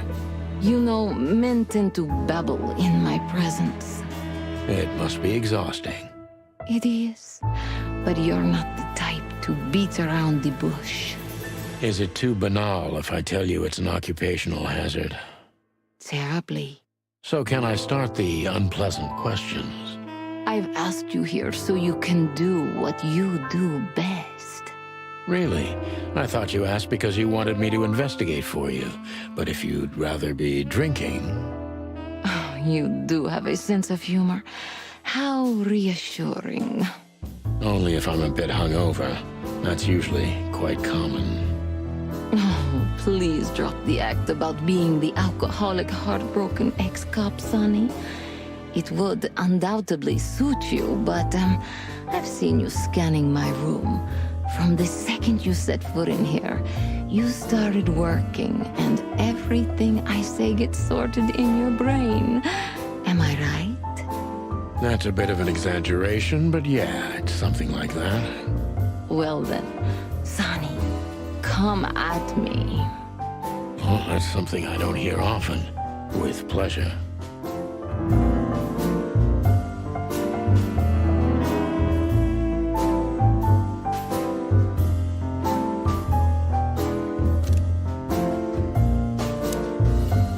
Natasha is a confident woman. I can exploit that. But I must be careful. Every part of her oozes danger. That was a remarkable performance. I'm glad you enjoyed it. Do you perform here frequently? You're also the owner, if I'm not mistaken. Sadly, I don't have the time, but the stage still calls my name, and I perform just a few times a year, and always with a new song. So that was all the excitement. I have many admirers, if that's what you mean. Yes.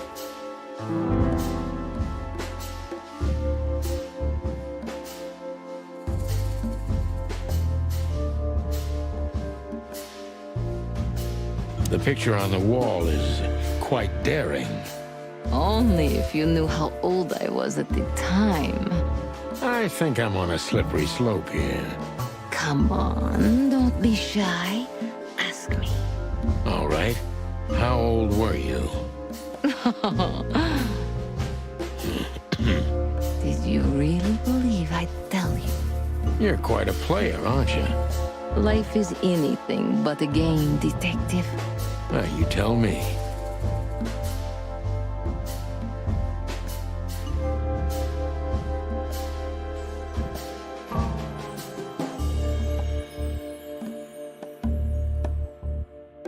Do you think one of your admirers might be behind the threats? Those who admire me usually idolize me.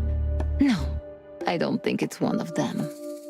You know, the soul of an animal is extremely complicated. Sometimes all it takes is a bad look or some small rejection to turn admiration into hate. That's a stillborn theory. No one hates me if they once loved me, Mr. Detective. Ah, I see.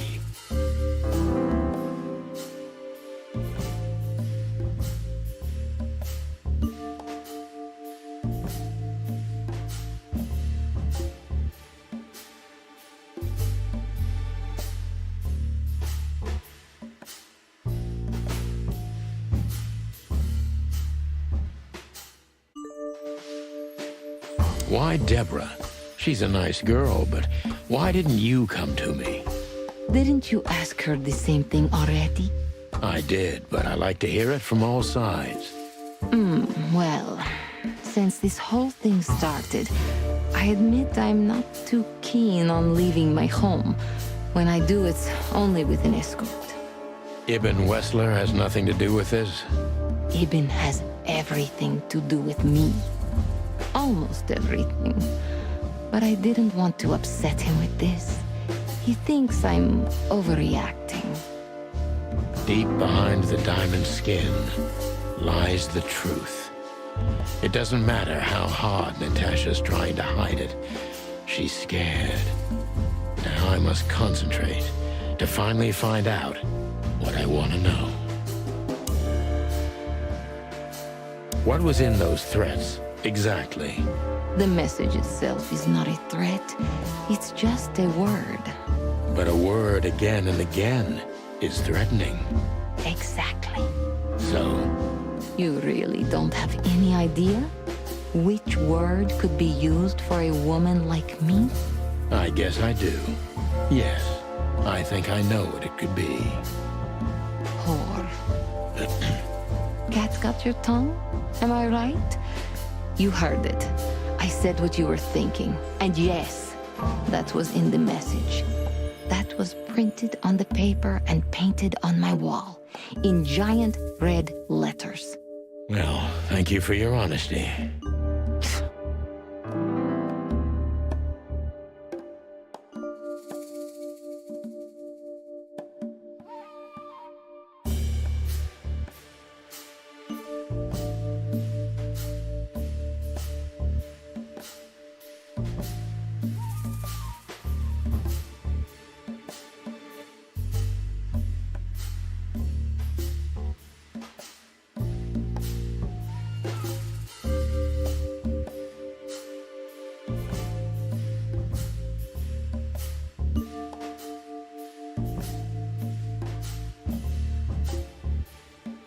Could the threats have anything to do with the dangerous relationship between you?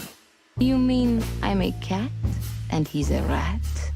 Every interracial relationship has risk. But yes, this one's more conspicuous than most. Clawville's a very open and free city, but I guess you see more radical transgressions than I do. One of the most common causes in homicidal and predatory cases, ma'am. So, yes. Well, I don't know about that. Nobody ever questioned our relationship openly. We are what we are. And you know, if you're interested in my personal feelings, danger fills our relationship with a flavor no other can replace. It must be one interesting relationship, that's for sure. I'm not sure I can feel the same, but I can certainly understand it. Maybe one day you'll experience it, Sonny. Have you ever been with a predator before? Well,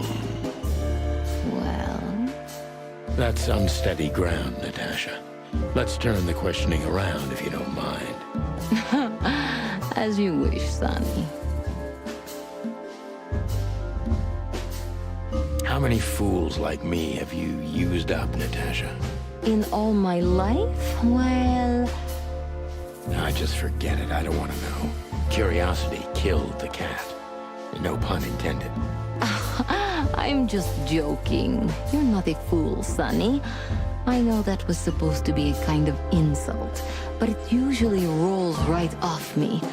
I can't take cockadoodling, so you can put aside the strutting stuff while you're talking to me.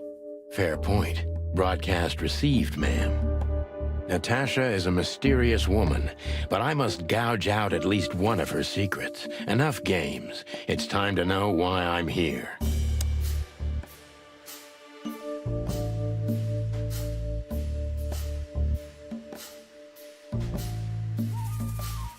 Let's stop beating about the bush. How do you know Molly? I'm prepared for that question, but it's still not easy. You knew very well that if you threw in the name of my wife, I'd come to you, no matter how vague and suspicious the case was. I just want to know if you're simply a manipulator, or you're really that desperate. I really know her. I'm not lying. Oh, really? How? Were you a nurse, too? Forgive me, but I don't think so. Don't be rude and so cynical, Sonny. I'm sorry, but that's me when feline claws are at my throat. Molly is an old and good friend of mine. She has nothing to do with this, but I knew that if I didn't mention it to you, you wouldn't have come. Yeah, Natasha, you're right there. I knew you were a decent fowl, that you would help me. That's what you're famous for. Don't go there. Flattery doesn't work. Look, forgive me. I shouldn't have brought your wife into this. You're right, you shouldn't have. But to be honest, I don't think she's my wife anymore. On paper she is, but I haven't seen her in years. I'm sorry, I didn't know. Really?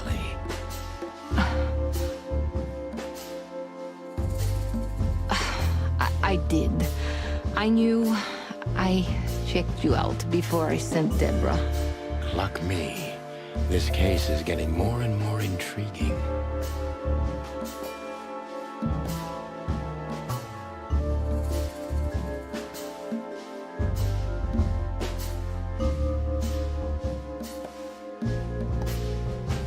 You played me from the start, didn't you? It wasn't my intention. I'm an old cock, Natasha. I've played too many of these games, and I've been on the losing side often enough. So, you're going to walk away? You're damn right. I don't know if it's worth it for me. Look, Sonny, money's not an issue. Oh yeah, your fawn had already mentioned that. But unfortunately, it'll be hard to spend all that dough when I'm dead. Dead? Don't even say that. Do you have a gun? Me? Of course you, Natasha. Do you have it on you? Not at the moment. Well, let me give you some advice. Keep it with you, always. Maybe in your purse. You don't think they, whoever they are, would hurt me? Don't be naive, Natasha. You're right. I'll keep it with me. I don't want to scare you, but 2 cops snooping around can mess something like this up, even if it's just 2 roosters. You'll keep snooping? Thank you, Sonny. Maybe you're getting yourself into even deeper trouble with me. Thank me when this is all over.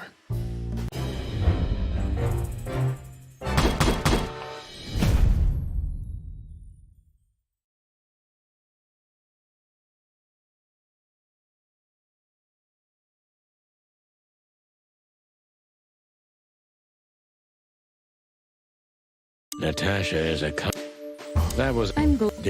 I have many. The picture. Oh, all right. Did you? You're quite Life. You tell me.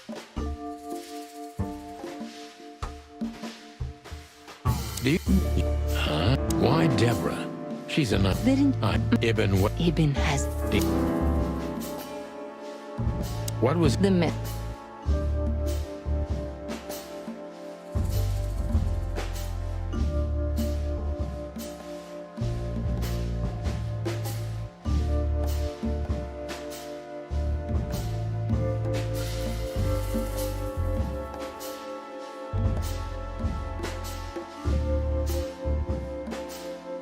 I suggest you lie low What do you mean by that?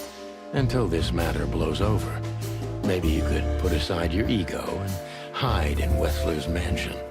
Do you think I'm doing all this because of my ego? Aren't you? On the contrary, if I hid, I would give whoever wrote those messages what they want. And I'd let my fans down. Well, You misunderstand. maybe I do. I could say I...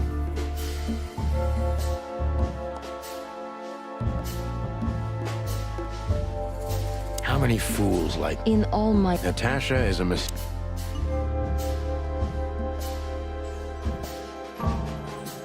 Let's stop.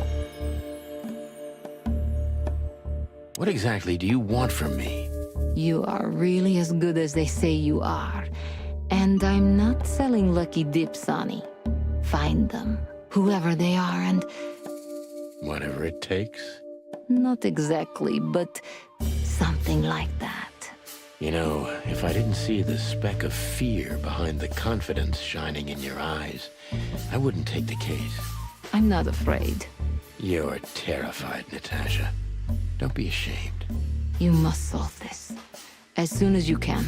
Money's not an issue.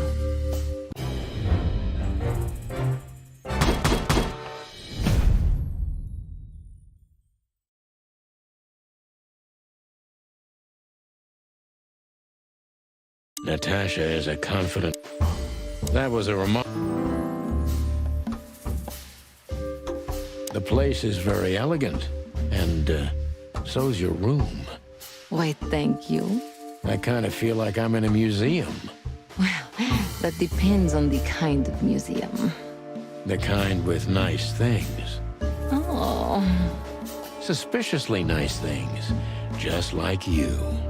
Do you think I'm suspicious? We'll see about that. Try me. What can you tell me about Ibn Wessler? You should be more specific. What do you want to know?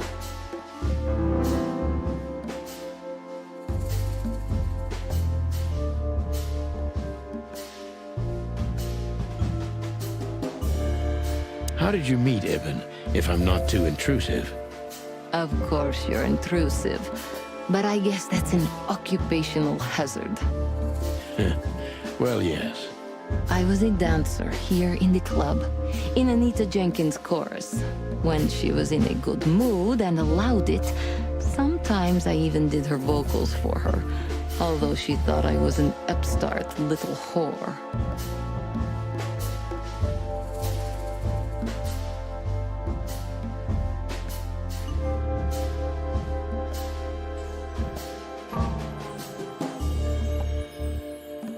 How does Ibn treat you nowadays? Like a prince treats a princess. Maybe that sounds like a cliché. A little. He holds me in the hollow of his hand. He always has. He's never hurt me. He couldn't. Recently, he's been a bit distracted and nervous, but there's heavy weight on his shoulders right now. That's why I didn't want to burden him with any of this. Distant and nervous. Could you elaborate? Ibn is devoted and attentive. He sends someone every hour to ask me if everything's all right. But I can't even remember a time when we were together. Just the two of us. Recently, he spends a lot of time here and in other clubs. When he's with me, he's nervous and preoccupied. Why is that? Don't you think it's strange? I don't think it has anything to do with threats. It started earlier. Any ideas about a cause? None. Maybe it's stress. Ibn's working on doing more and more business legally. That's kind of hard for someone like him. Is he trying to get himself out of the underworld? Maybe. That's interesting. Thank you. Deep behind the diamond skin lies the truth. It doesn't matter how hard Natasha's trying to hide it. She's scared. Now I must concentrate to finally find out what I want to know. What was in those threats, exactly? The message itself is not a threat. It's just a word. But a word again and again is threatening. Exactly. So, You really don't have any idea which word could be used for a woman like me? I guess I do. Yes, I think I know what it could be. Whore. Cat got your tongue? Am I right? You heard it. I said what you were thinking. And yes, that was in the message. That was printed on the paper and painted on my wall in giant red letters. Well, thank you for your honesty.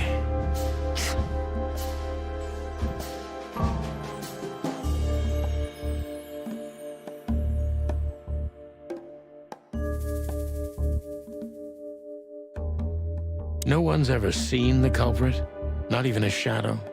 That's one of the most curious things. Eben has men everywhere, literally, my shadows, ghosts in every alley. But no one saw anything. One of them could be the culprit. Eben pays his animals well, and he's the most dangerous man in the city. A combination that nullifies your theory, I believe? Maybe, ma'am. Love is capable of insane miracles and miraculous insanity. What poetry. Did you ever think about writing a book? Never. I'm afraid I'd learn too much about myself.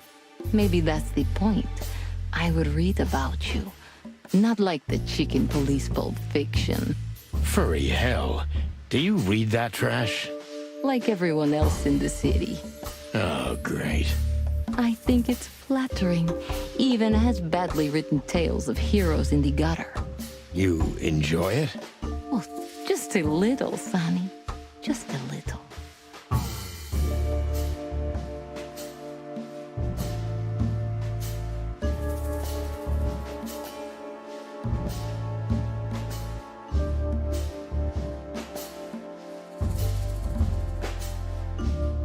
So it's not a fan and not an inside job.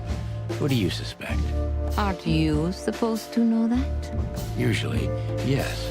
But I've got nothing to go on. And you don't have a hunch. Maybe I do. But first, I want to know if you'll even accept my case. I'm here, aren't I? That's true, but I must know if I can trust you. The proof of the pudding is in the eating. I wish it was that simple. Natasha is a mysterious woman, but I must gouge out at least one of her secrets. Enough games. It's time to know why I'm here.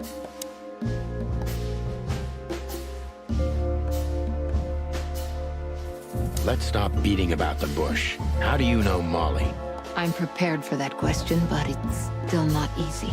You knew very well that if you threw in the name of my wife, I'd come to you no matter how vague and suspicious the case was. I just want to know if you're simply a manipulator or you're really that desperate. I really know her. I'm not lying. Oh, really? How? Were you a nurse, too? Forgive me, but I don't think so. Don't be rude and so cynical, Sonny. I'm sorry, but that's me when feline claws are at my throat. Molly is an old and good friend of mine. She has nothing to do with this, but I knew that if I didn't mention it to you, you wouldn't have come. Yeah, Natasha, you're right there. I knew you were a decent fowl, that you would help me. That's what you're famous for. Don't go there. Flattery doesn't work. Look, forgive me. I shouldn't have brought your wife into this. You're right, you shouldn't have. But to be honest, I don't think she's my wife anymore. On paper she is, but I haven't seen her in years. I'm sorry, I didn't know. Really?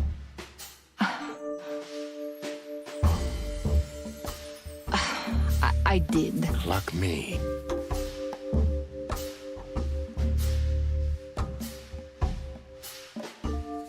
What exactly do you want from me?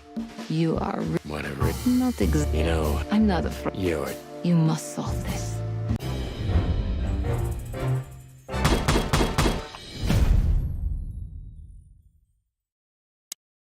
Just one more thing, Sonny.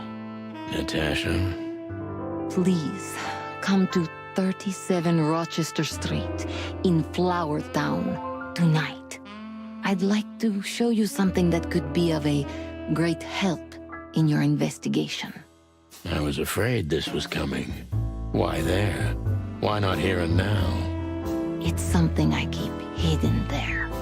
I won't take the risk of Ibn or one of his men seeing it. Isn't Ibn too dangerous to keep secrets from? Sonny, a woman is naked without her secrets. I knew you would understand. Oh yeah, I understand everything. So, when do we meet? The night is almost over.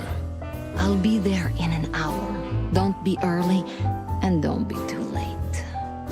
Look, Natasha, you know... Please, this is very important to me. Sure, I get it. I'll be there. Thank you. Until later, Natasha. Goodbye, Sonny.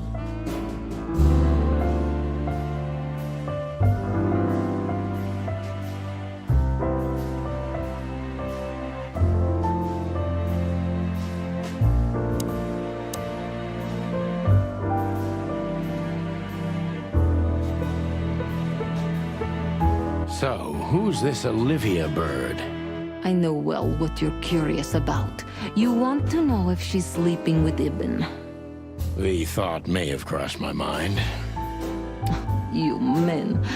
But guess what? Maybe she does. You don't care? As long as he loves me, I don't. Well, that's your business. What do you know about her? She's not the one threatening me. You can be sure of that. I know that was your next thought. The lovesick assistant is jealous of the boss's girlfriend and wants to flick her out of the picture. It would even stand up, but Olivia doesn't have feelings. If she let Ibn sleep with her, it's because she does what he says, nothing more. That was so honest and raw, I'm inclined to believe it.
a moment, please?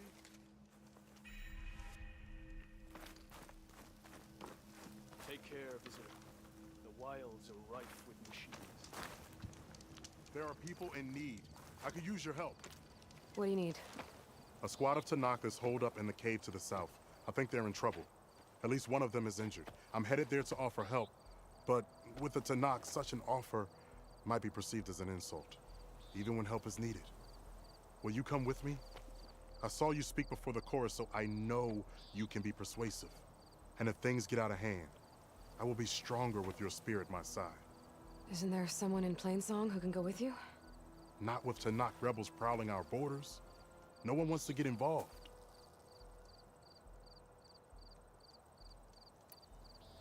I'll do what I can. Good. I'm headed to their camp now. Please, follow. Why are you willing to help these Tanakhs if other Utaru won't?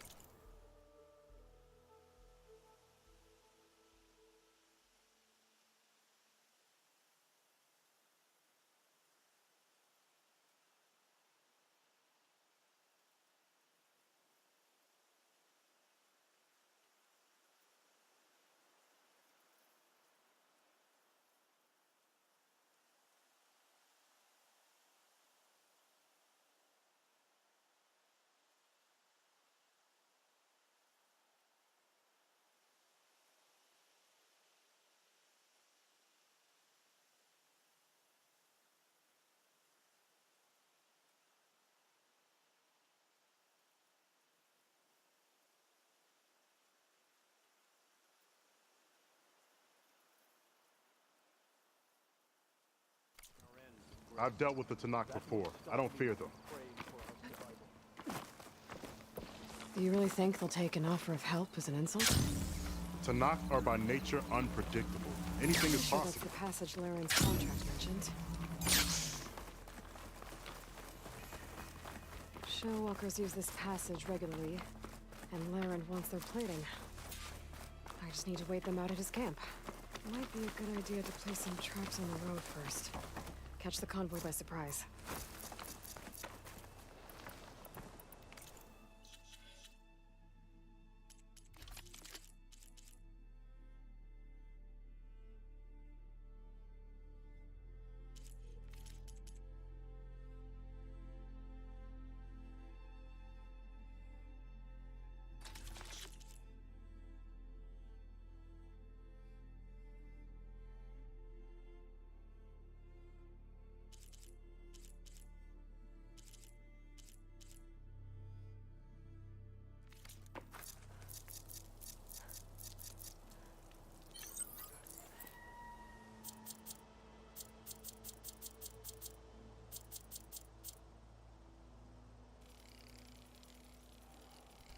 Ready.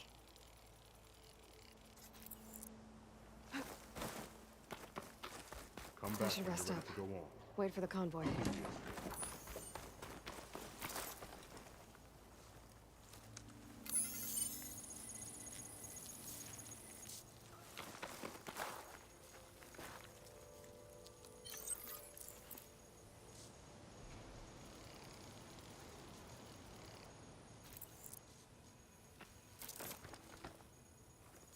No more of those. Good. You're back. We have to get to the Tanakh squad. Almost there.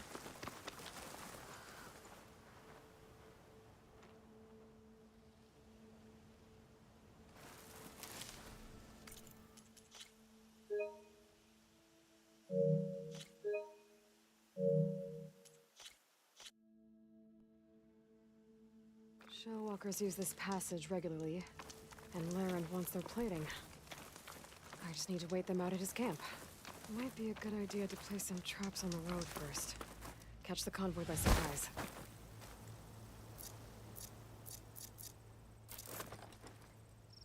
This should help.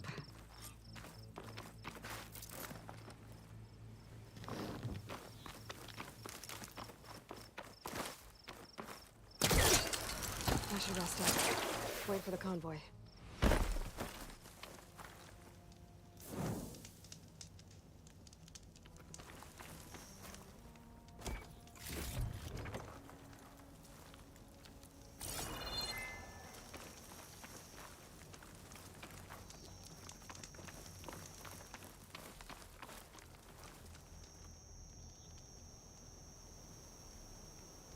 convoy. It's here.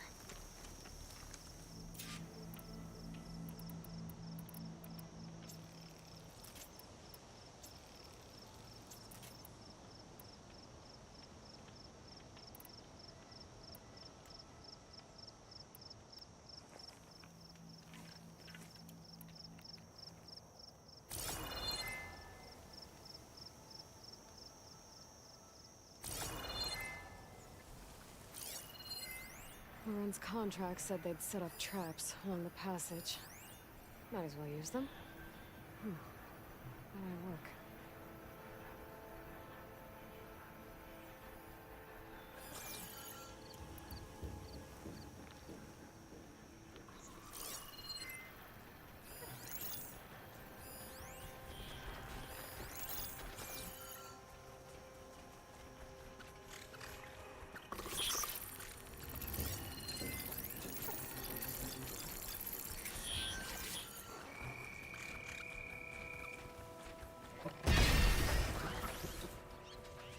There's only one shellwalker with him.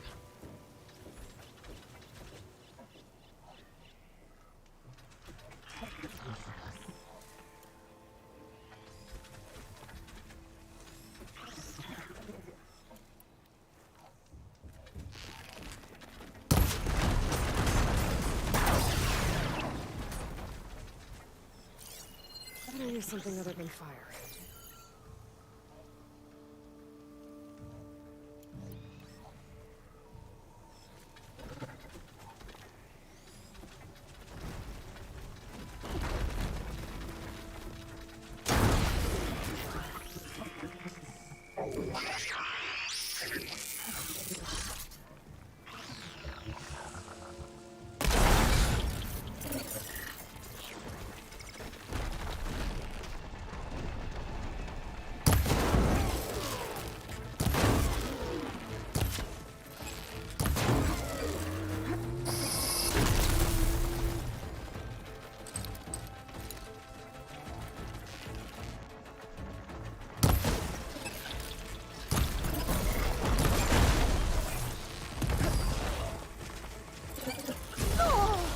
I'm not giving up.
I need to take down that shellwalker for Laren to salvage.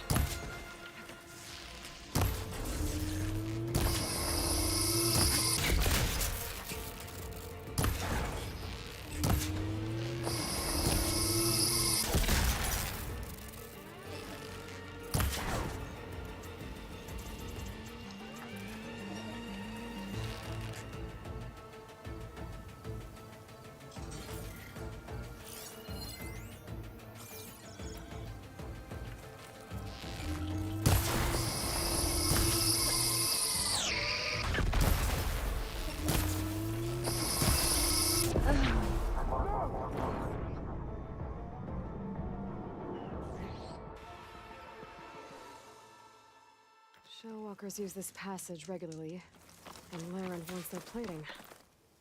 I just need to wait them out at his camp.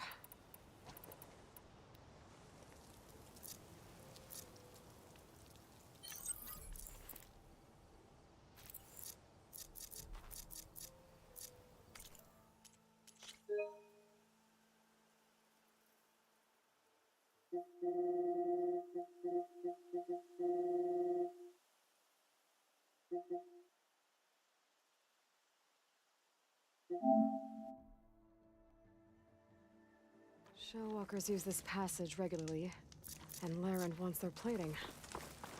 I just need to wait them out at his camp.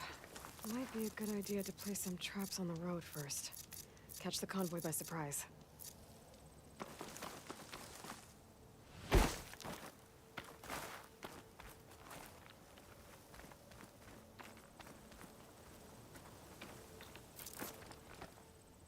This should help. I should rest up. Wait for the convoy.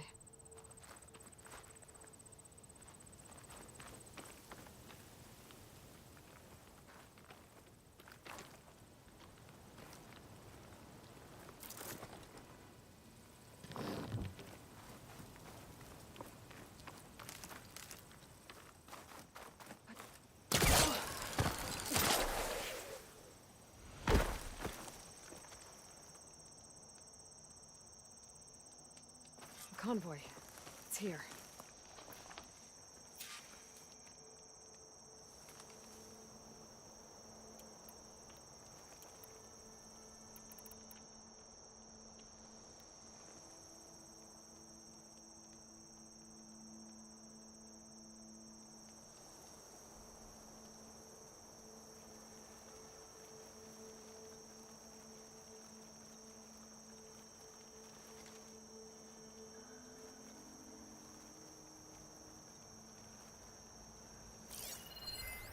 Laren's contract said they'd set up traps along the passage. Might as well use them.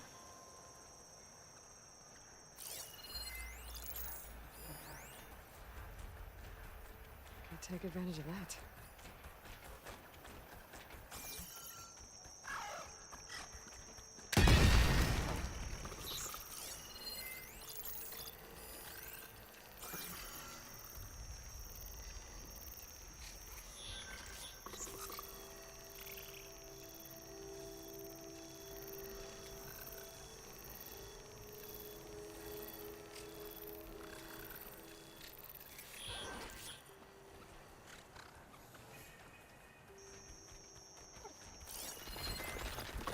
One shell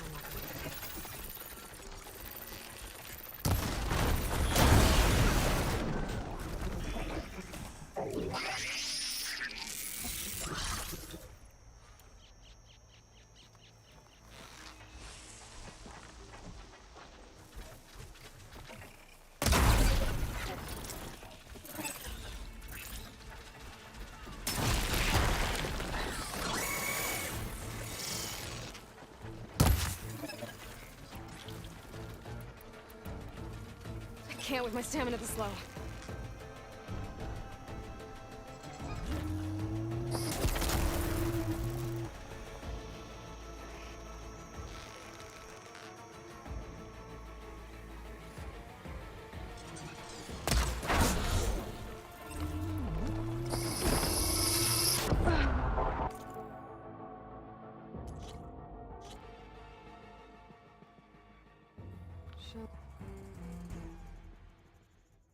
Showwalkers use this passage regularly, and Laren wants their plating. I just need to wait them out at his camp.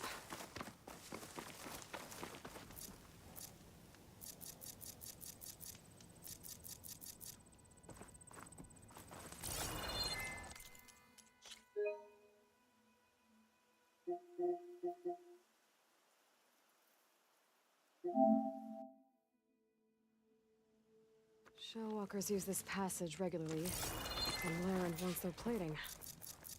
I just need to wait them out at his camp.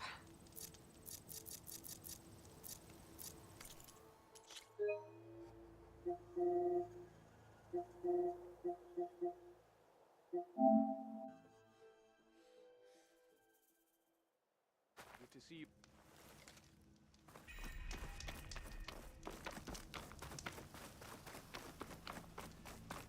Hey, how goes it? Hope we get prep.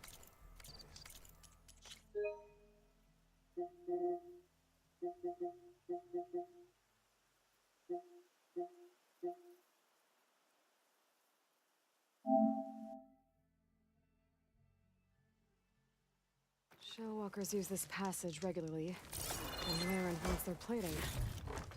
I just need to wait them out at his camp. Might be a good idea to place some traps on the road first. Catch the convoy by surprise.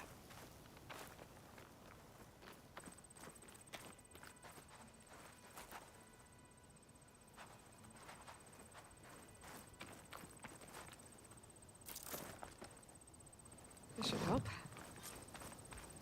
I should rest up. Wait for the convoy.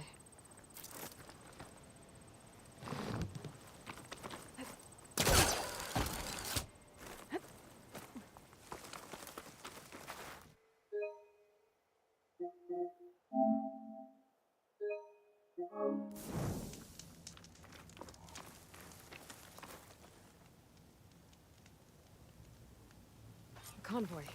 It's here.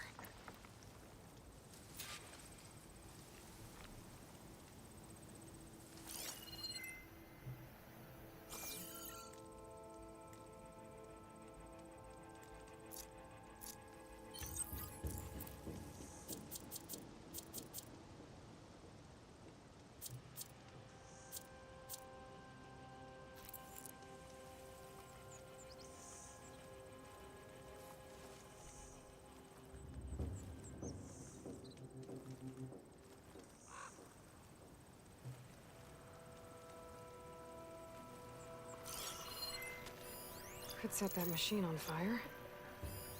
Lauren's contract said they'd set up traps along the passage. Might as well use them.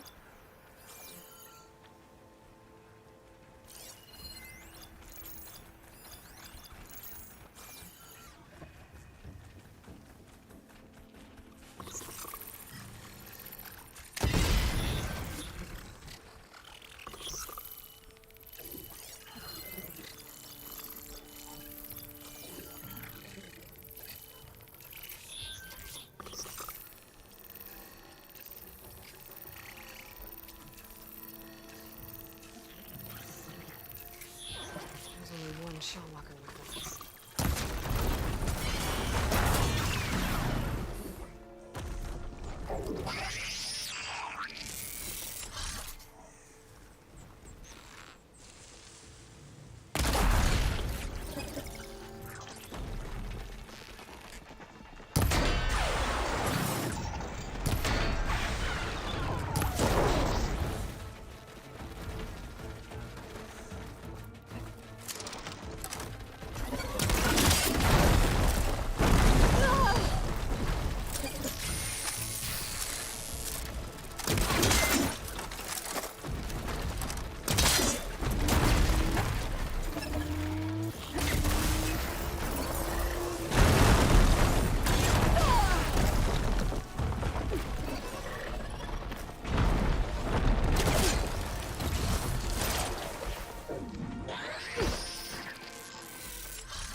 I'm winded.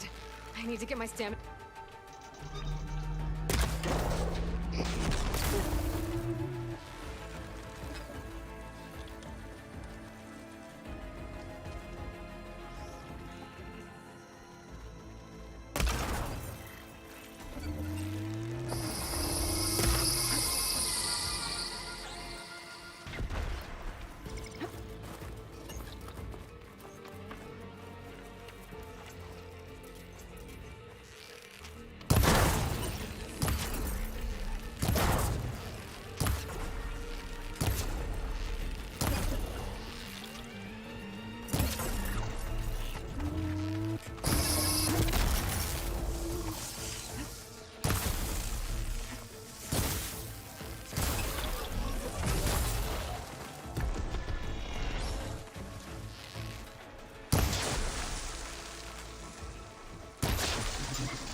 Grab this on the go.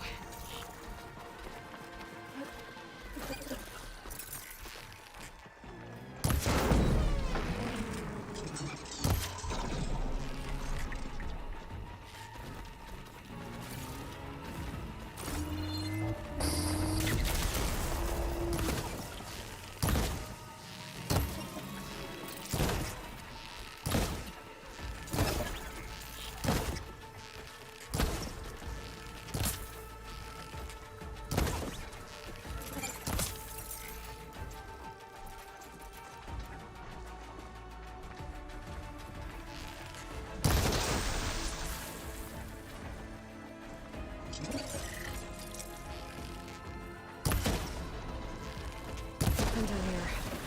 I should salvage what I can and leave the plating for Laren's crew.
You there!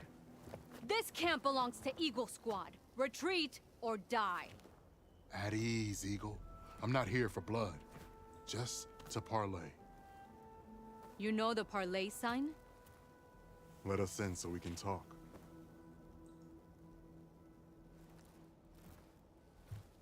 So far, so good.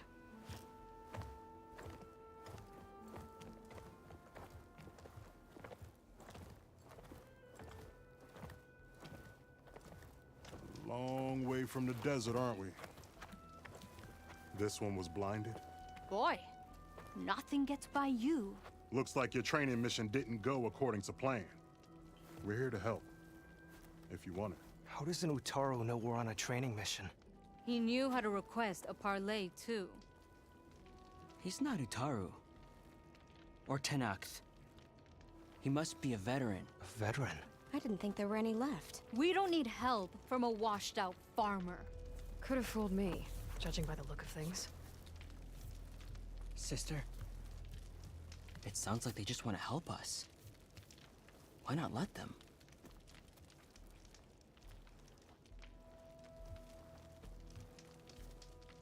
What do we got to lose?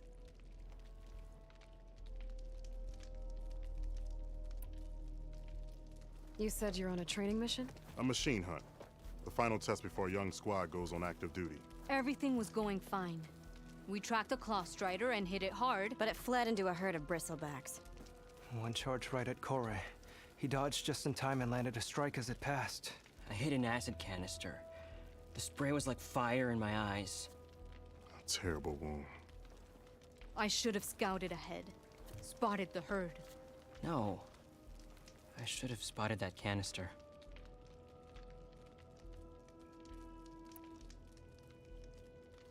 What does it mean to be a veteran? I was born to knock, but offered to Utaru in exchange for tribute. Tribute? Back when there was plenty, the Utaru offered yearly gifts of food to the Tanakh to keep peace between them. Over time, this tribute grew into an exchange of people. The Tanakh needed able-bodied youth to fight their clan battles, and the Utaru needed veteran soldiers to train the defenders of Plainsong. I was just such a soldier. Was being the key word. You may yet need my spear, young warrior.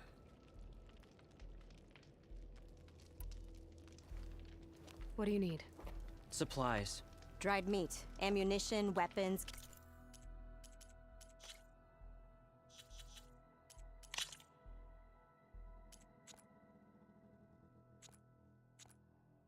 Camping equipment. A lot of provisions for a trip back to the desert. Everything we need is at Riverwatch. A huge cache of war spoils up there. Left over from the route. The route? When our forces drove the Karja back to Barren Light, they made sure the Kestrels felt the loss. Made it hurt. Marshal Canera shot a score of fleeing Karja from the top of Riverwatch, and her squad gathered the loot. It's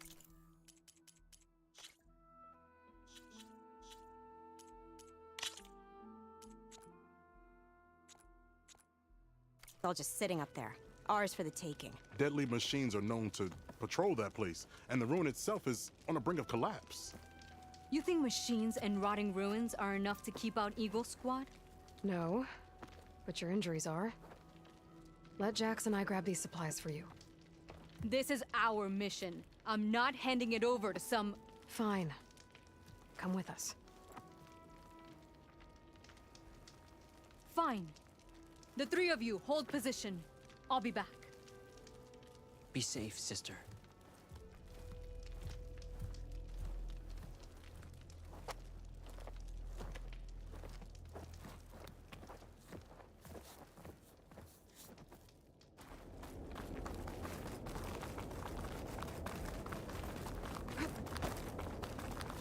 The ruin is this way. Once we get those supplies, everything will be fine. So you say. What's that supposed to mean? Making good use of Your this. brother's condition is... That's not your problem, farmer. So you say. Stop saying that. Hey, calm down. We're trying to help, remember? So you say.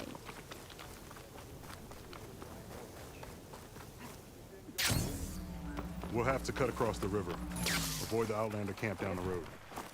Trespassers. Oh! Something wrong? I hate getting wet. Tough as a ravager, this one.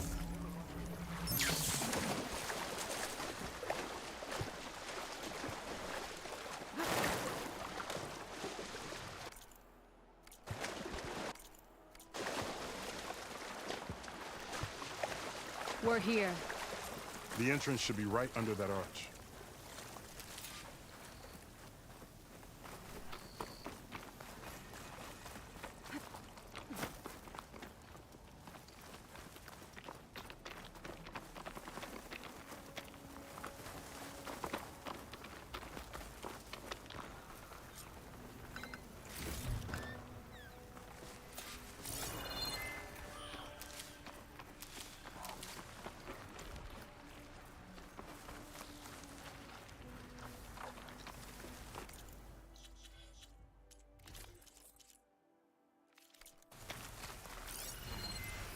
We could do a lot of damage.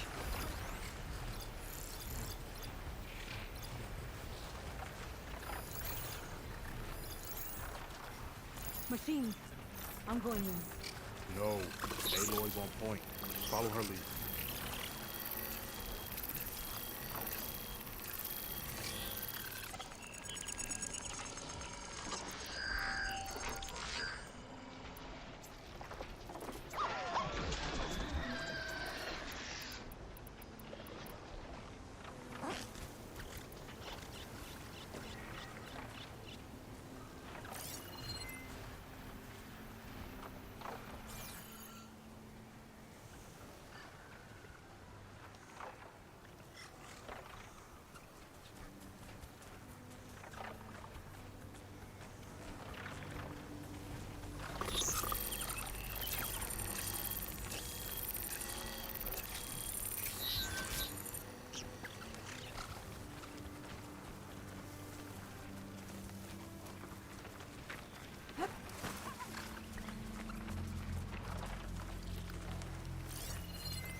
Can override the walls now.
Right.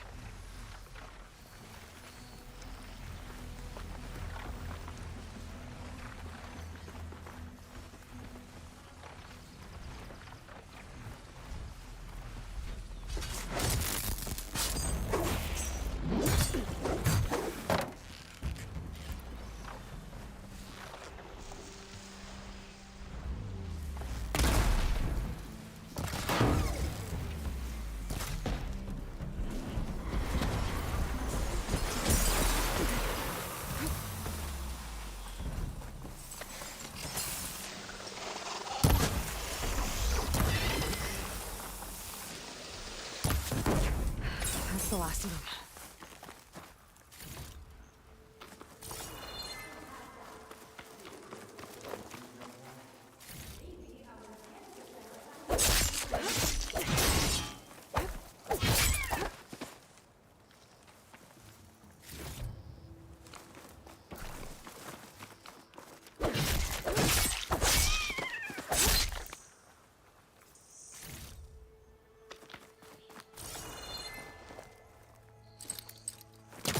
I can pull that.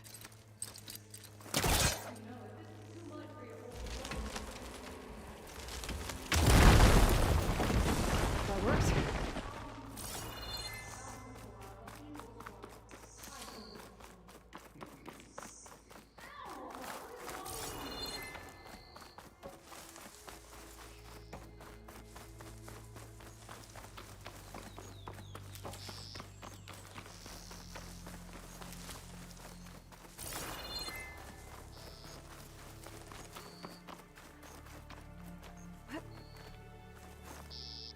That was a fight. Reminds me of my younger squad years. You mean before you became a thief, bitter, and plain song? I'll never understand why veterans agree to do it. Seeds are pretty tasty.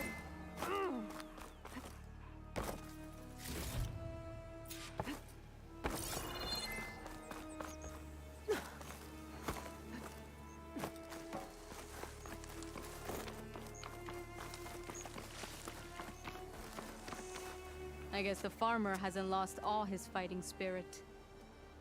Supplies should be up there. Taller than I thought. What's a deadly climb to Eagle Squad? What are you trying to say, old man? Enough. I'm a good climber. I'll grab the supplies. Come. Let's see if any of these machines have parts we can strip. Maybe I'll show you a thing or two.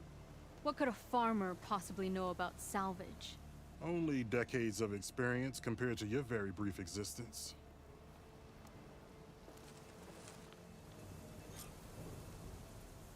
Okay, gotta find a way into the ruins.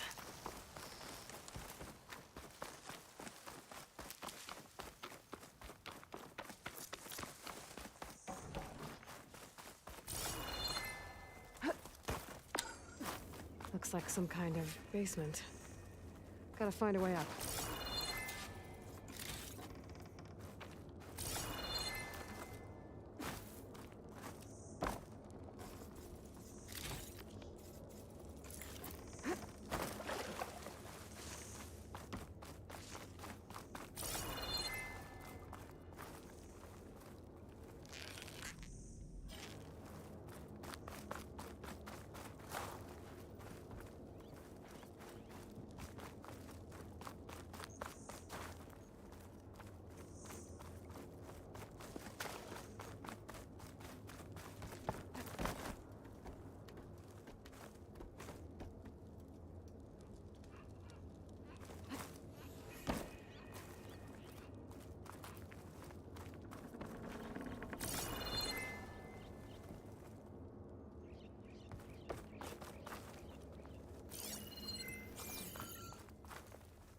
Okay, the supply cache should be at the top of the tower.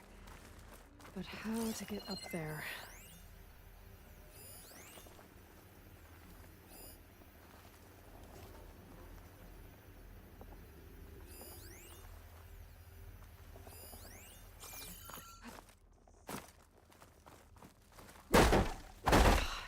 Dent.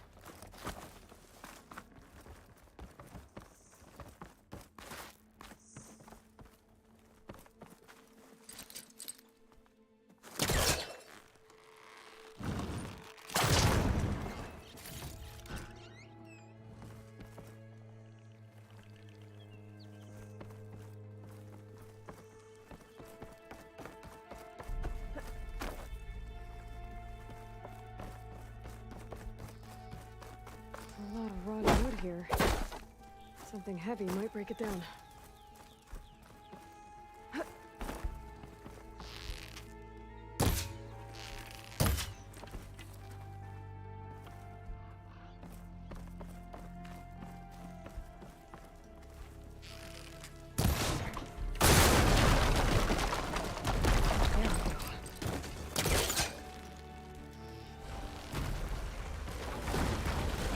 Need to back up. Try again.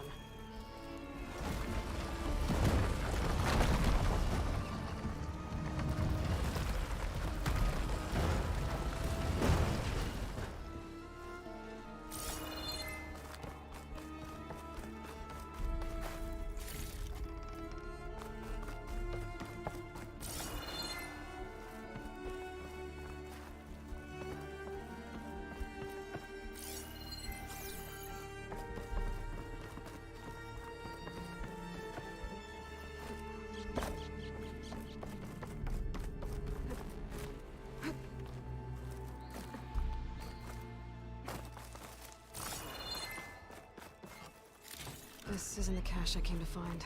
Better keep looking.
pair can make use of this.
Vines from a metal flower. Doesn't look like it's blocking the way up, though.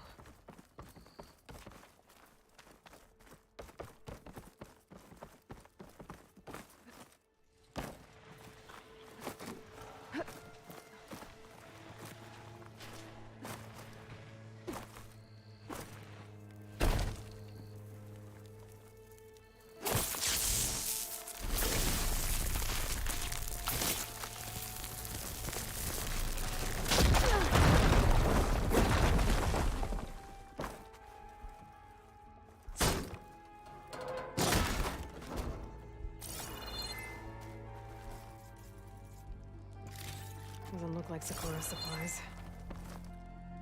Careful now.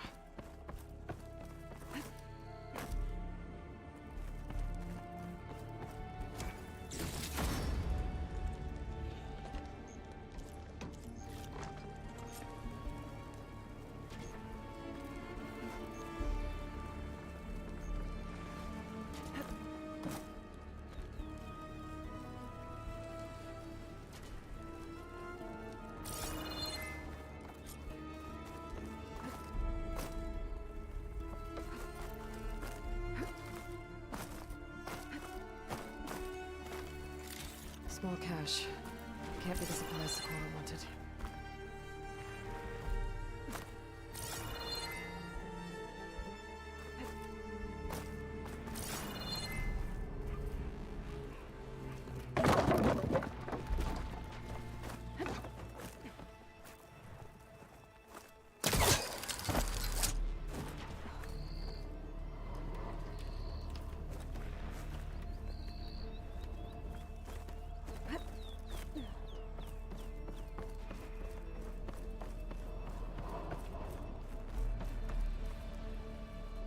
No cache.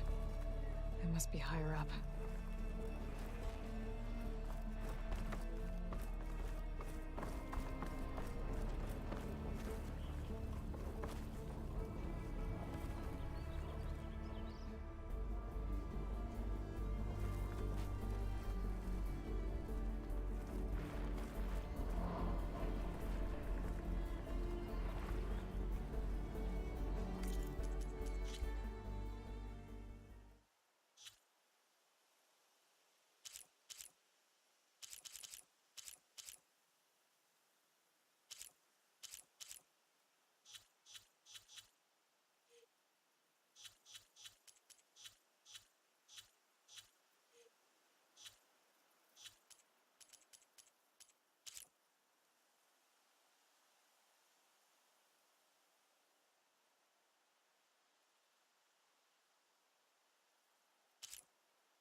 I fell further than I thought.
These are the supplies?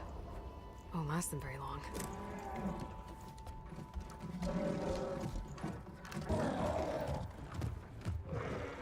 I can't leave that kid alone for a second.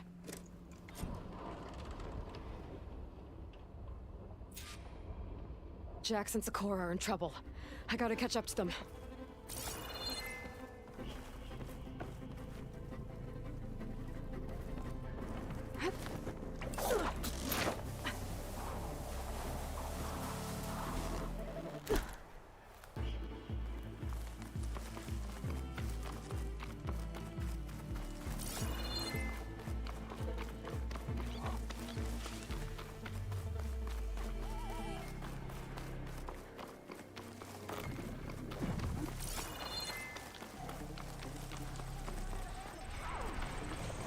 Jax and Sakura. I gotta get in there and take down those machines.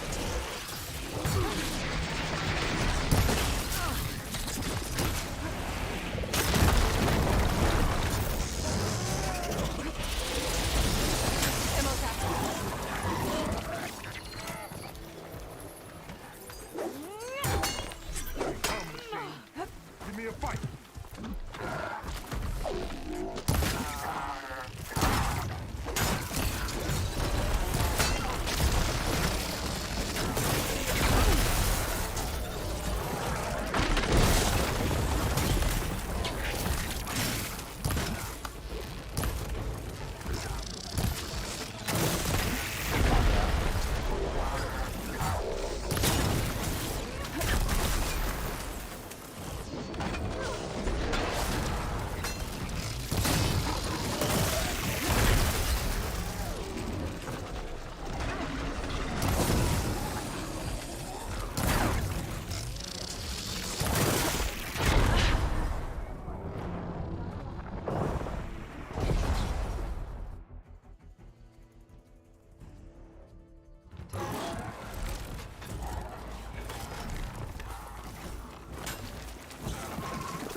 wasn't enough.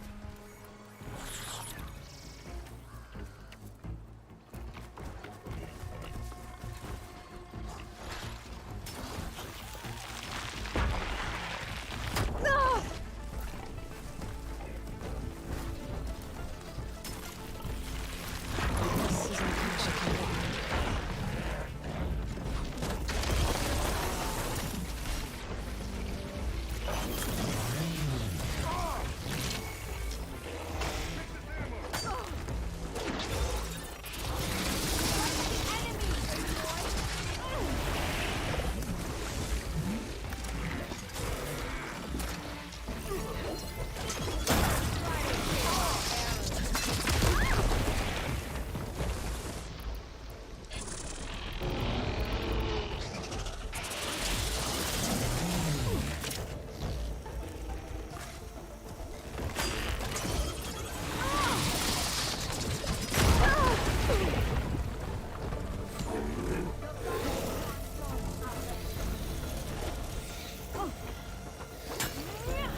This isn't the cash I came to find. Just like target.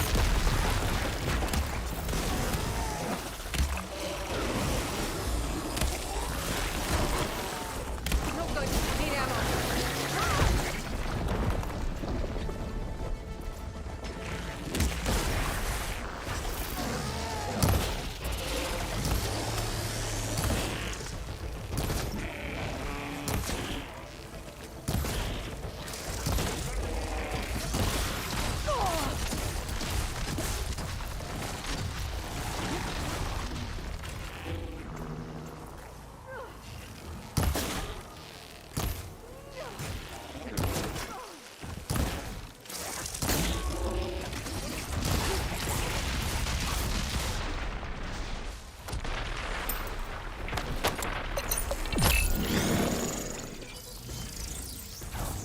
Just like target practice.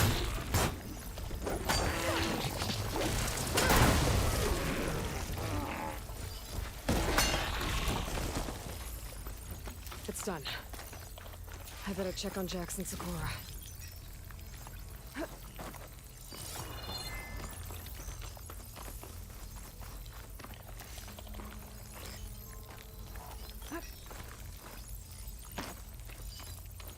I'll need these later, for sure.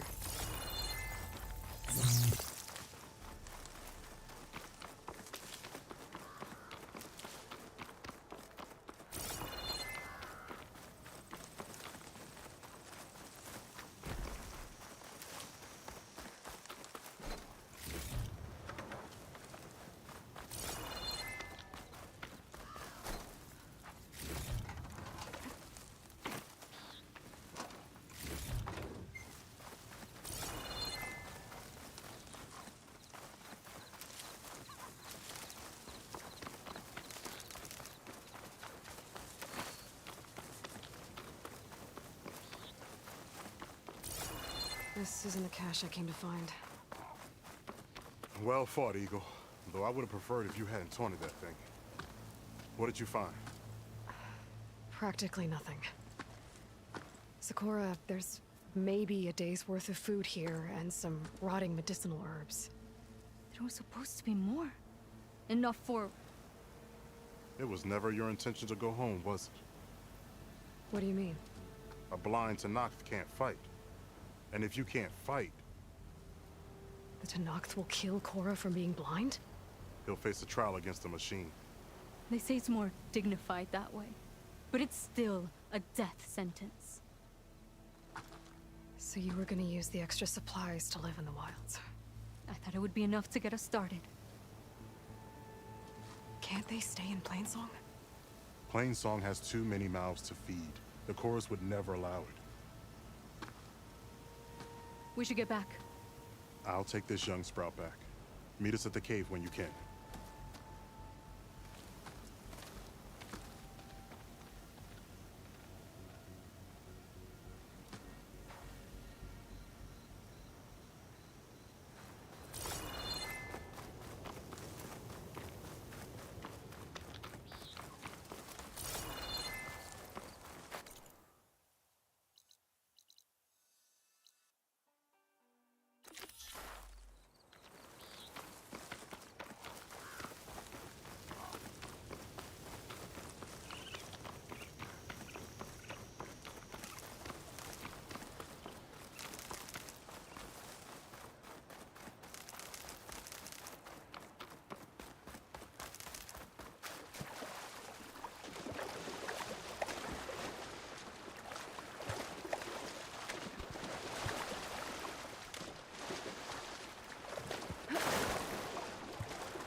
The sun has truly shined upon us this day.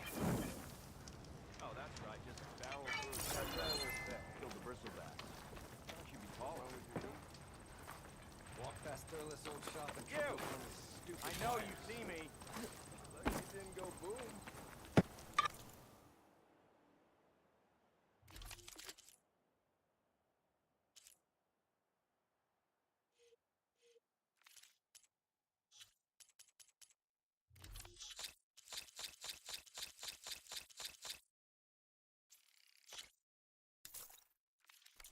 Well, I hope a bristleback tripped him up.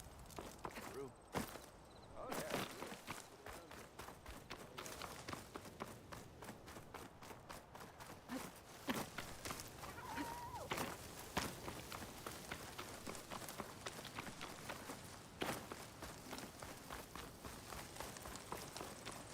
How am I supposed to tell them that I failed?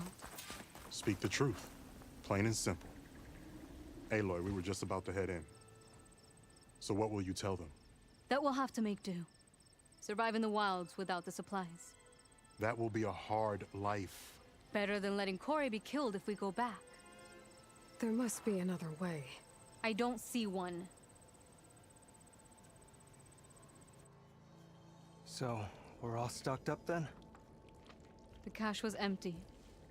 But we'll be alright without them. I can't let you starve out here. Just leave me. No! Jax, you said Plainsong has too many mouths to feed to take them all in, but what about just— I am not leaving my brother behind! He'll be safe in Plainsong, and the rest of you can head home. It's the only real solution you've got. The chorus won't like it. But if I vouch for the boy, share my rations with him, I could convince them. I will do so if Cora wishes. No! You're not taking him! Sakura, I think this is the best option. I'm a burden to you out here. This is what I want. Let me go with him.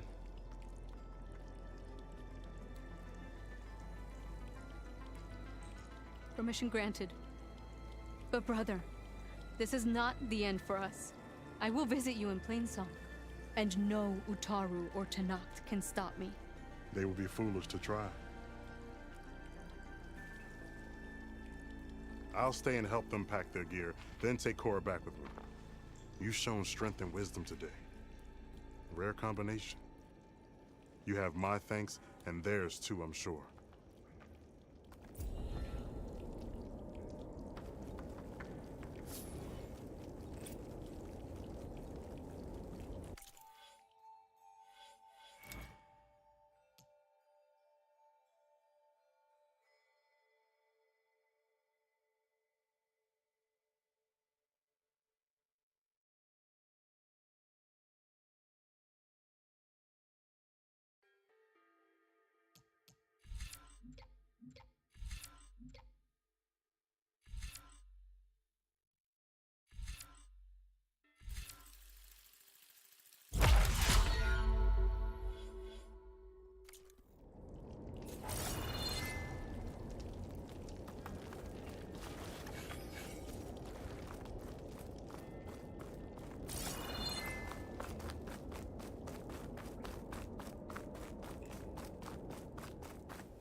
Careful with my aim.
door.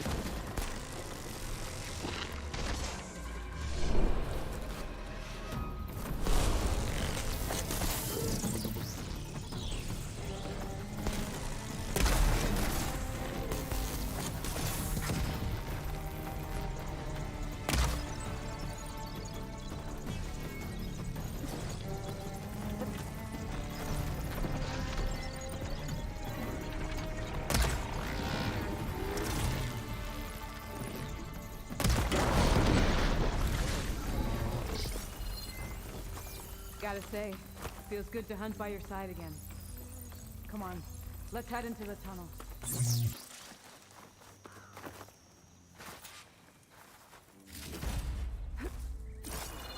It's a dead end. Looks like a cave-in. Let's look around.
There's not much else in here.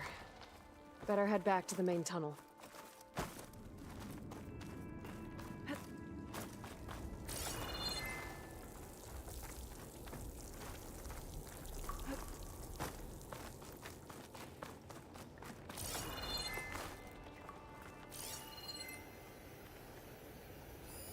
Talana, I think I found something. In the rubble. What is it?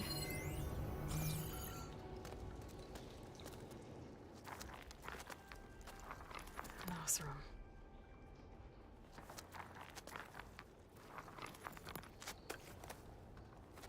What does it say? He was part of the caravan that went through here. The note ends abruptly, when the tunnel started to collapse, I guess. Oh. But there's nothing here about a Karja hunter. And an earlier caravan made it through before the collapse. Sounds like they went to a watering hole on the other side. So he could have made it. Is there another way through? I have a kind of base in the mountains north of here. There's a passage through it that will get us to the other side. Us?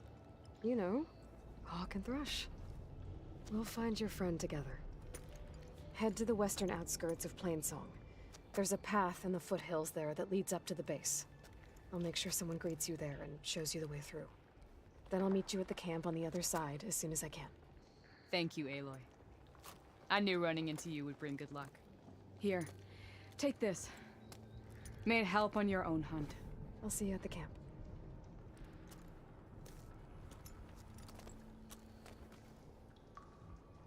Zoe, I ran into an old friend who needs to cross over to the west. Can you meet her in the foothills near Plainsong and show her the way through the base? The thing is, she's Karja, but she's one of the good ones. If she's a friend of yours, she must be. I'll show her the way. Thanks.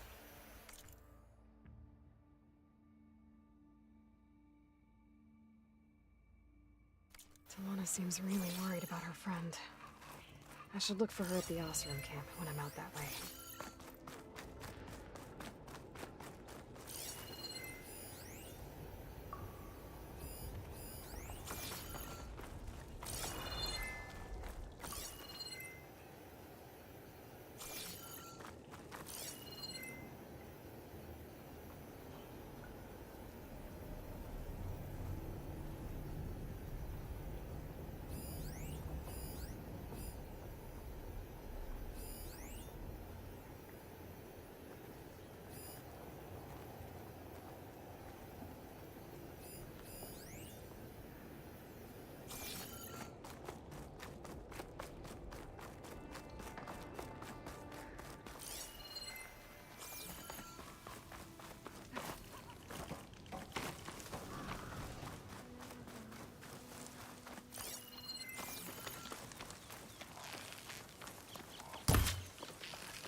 A warm welcome always awaits you here. Keep calm.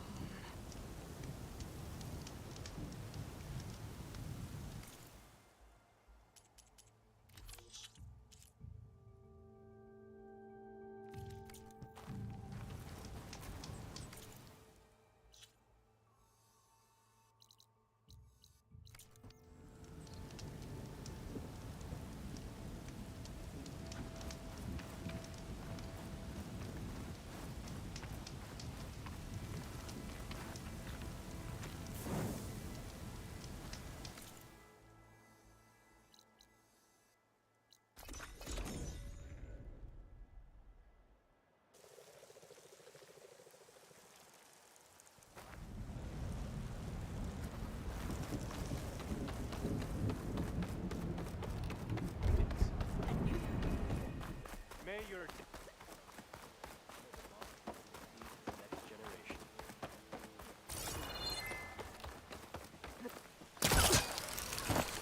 I sell all you need to succeed. Ow.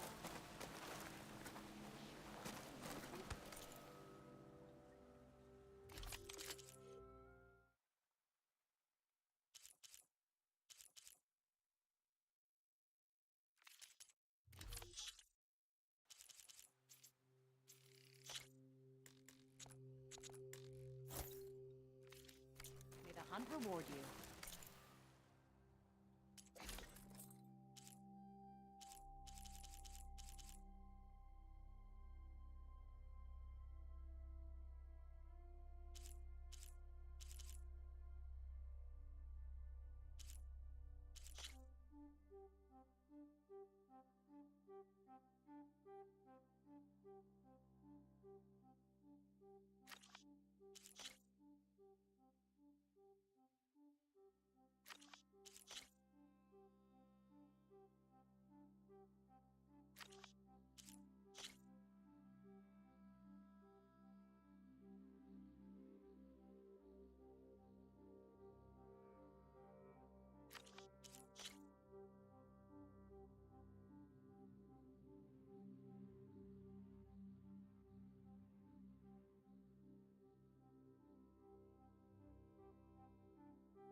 walk in fields of plenty, Outlander.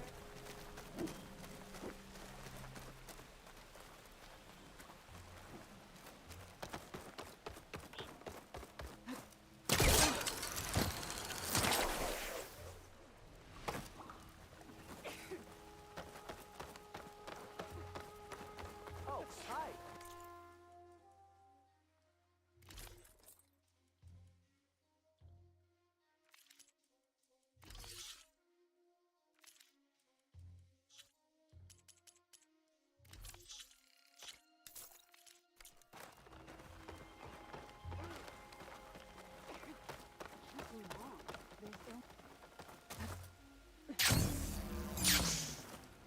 Ready to glide in?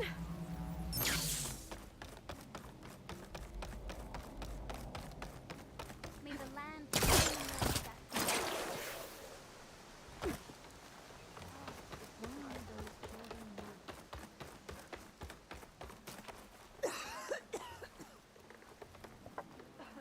I have rep.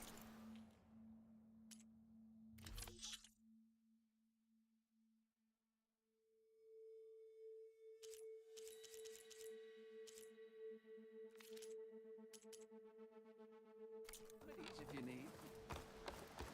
I'll be here. Charming as ever. Sometime, I reckon. Jax would have been one of the last.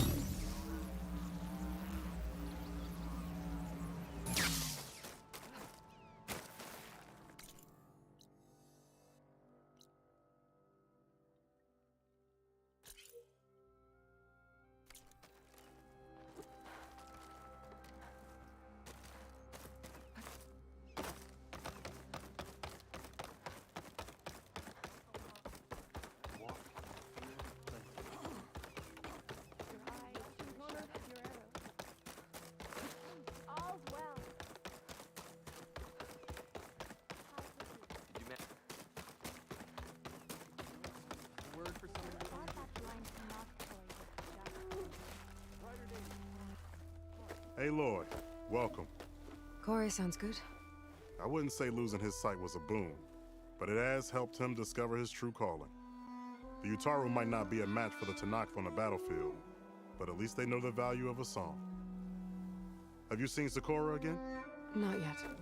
If you do, be sure to tell her that this old farmer has taken good care of her brother. Will do. Do you ever miss your old tribe? I remember, but I don't regret. My place is here.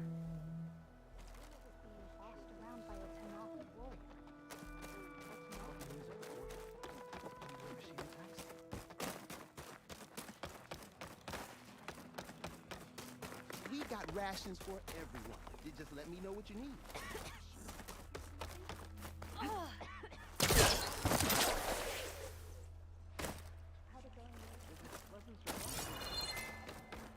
Looking forward to our shift.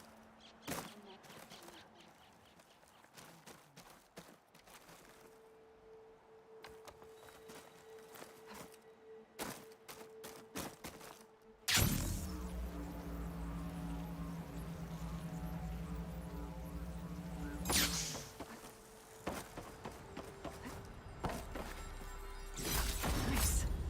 Positive green shine.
This must be the old growth.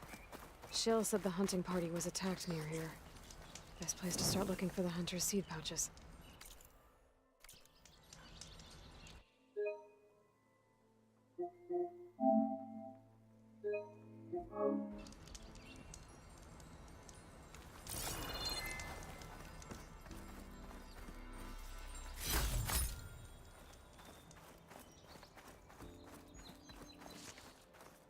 Well, we'll have to worry about running out.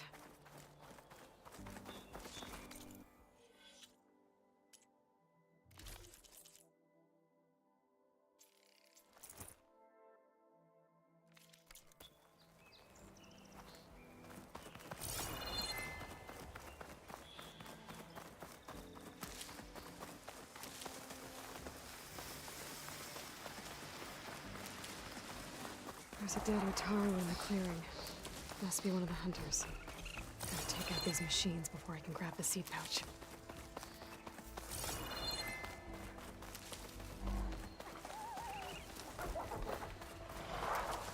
Spot. Gotta move.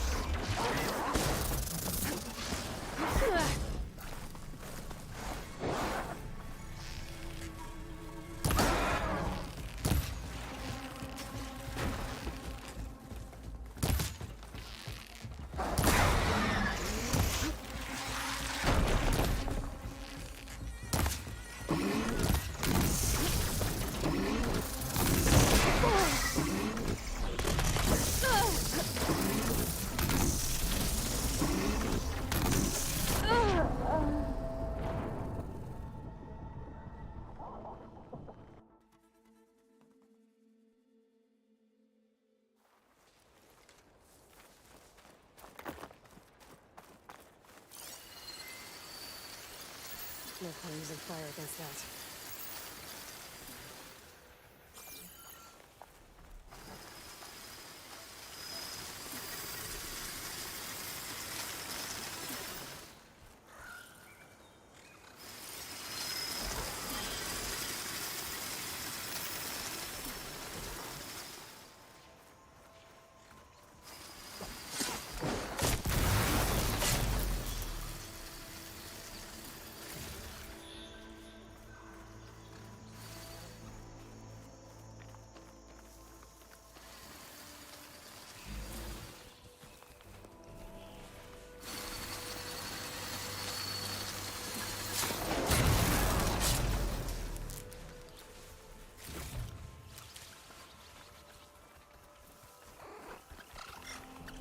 It's about to get loud.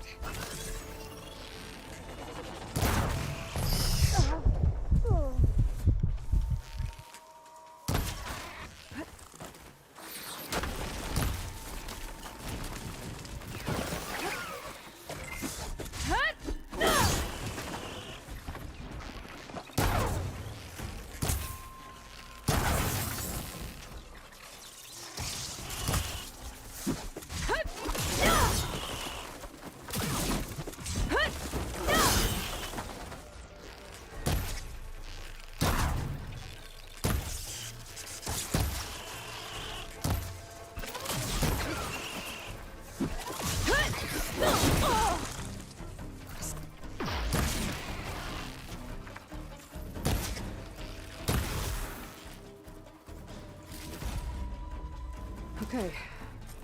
Now to collect the hunter's seed pouch.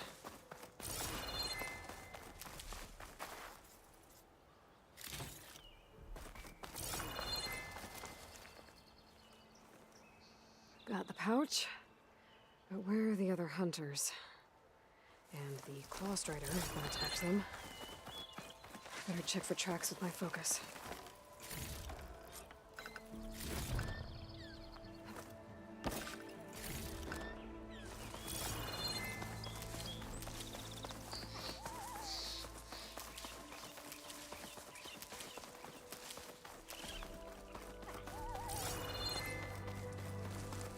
I should look for tracks.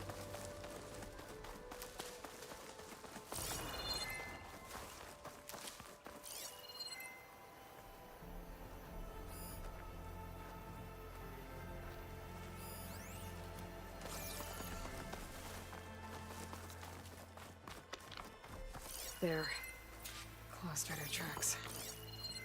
I might have chased the other hunters deeper into the forest.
Another hunter.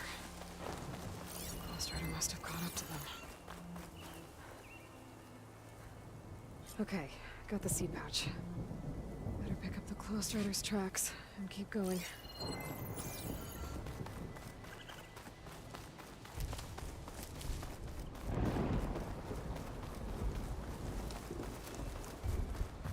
The third hunter.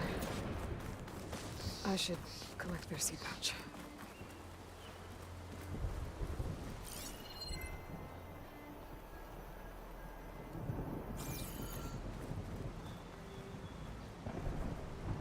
Died where the Claw strider caught him. At least I can return his seed pouch. I need to put a stop to that machine. I better scan for tracks. Okay, 3 hunters. There should be one more. Claw strider probably chased after him. There's some kind of residue here.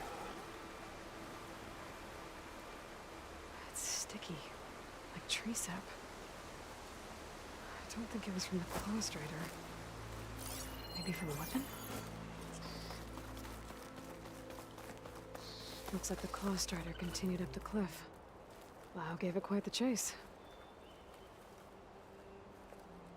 Cliff's covered in gouge marks. Machine must have clawed its way up.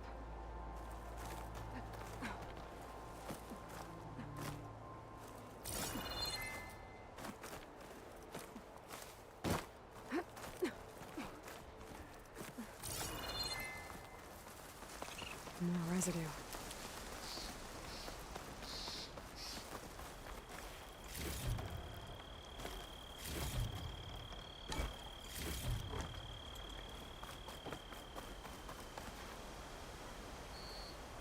Looks like the machine's claw got stuck here. Slowed it down. While the hunter kept running.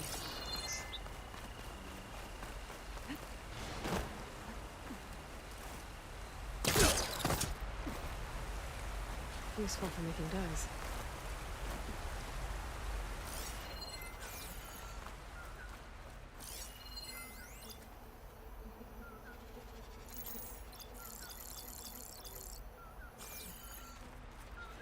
Ghost Rider's tracks end here. And no sign of the last hunter either. I better know why those machines are watching that crack in the cliff. Better clear them out first.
What is that machine?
Could use frost armor against it.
stamina back first.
Canister will blow if I hit it with a shock arrow.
Before thought.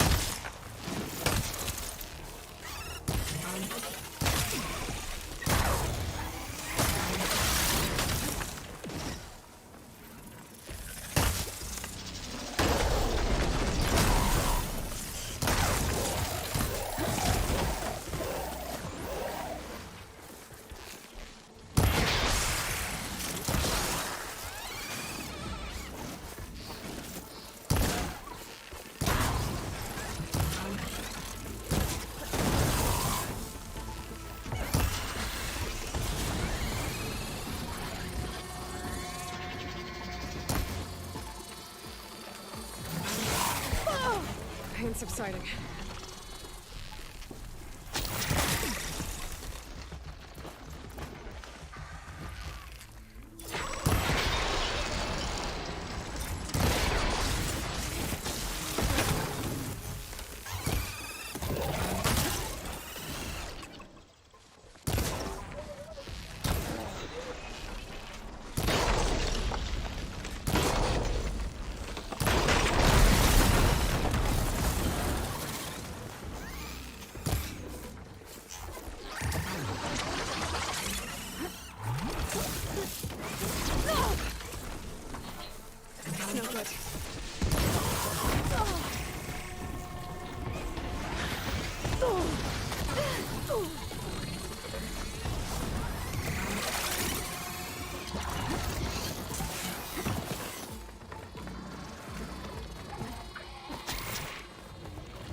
Better.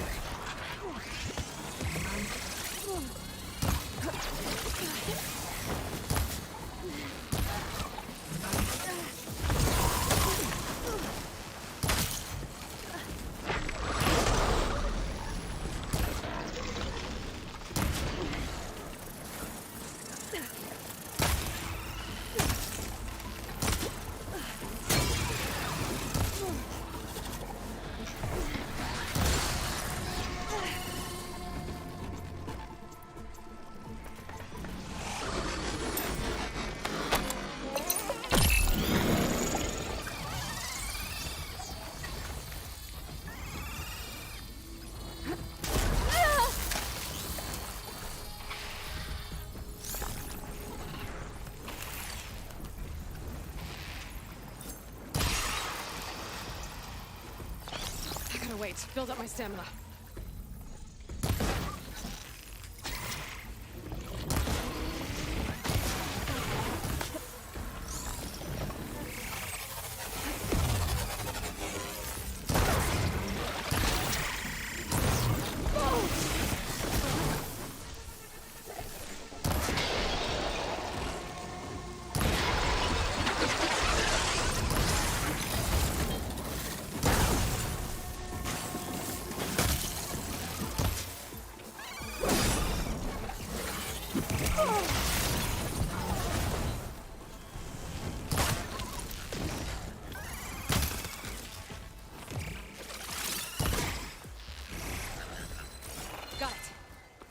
The machines are interested in that crevice in the cliff.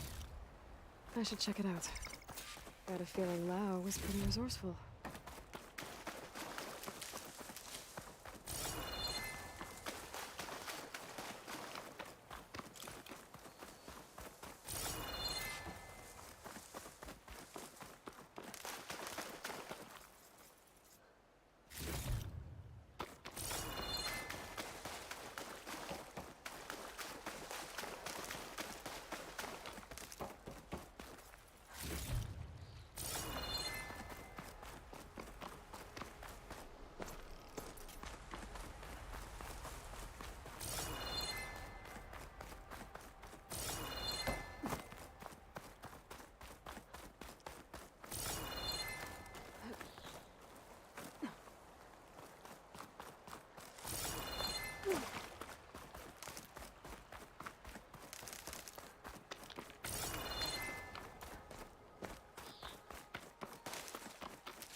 They're gone?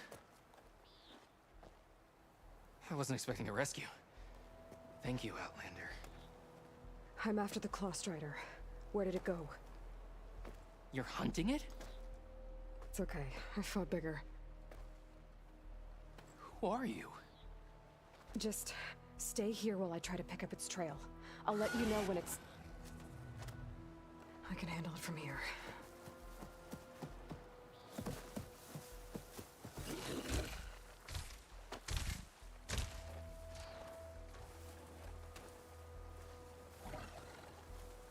I can slow it down for you. Stay back, and don't fire until I do. Watch for its That hunter claws. killer means trouble.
It's done.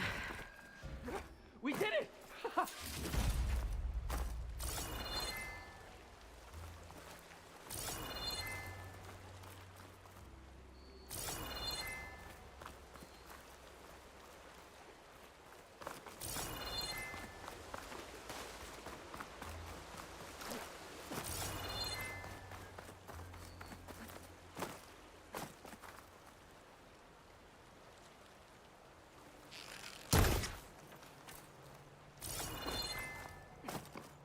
You put that thing down.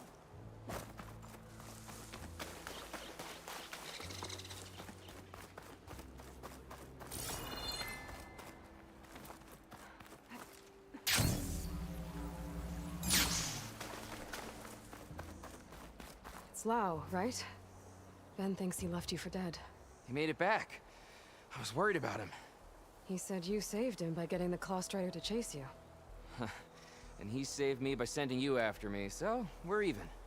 I can't wait to see the look on his face when he figures out I'm alive. Go on back then. And thanks for the assist. Slowing that machine down helped. And here, take this. I can craft another one if I need it, but... well, I hope I won't after this, not for a while.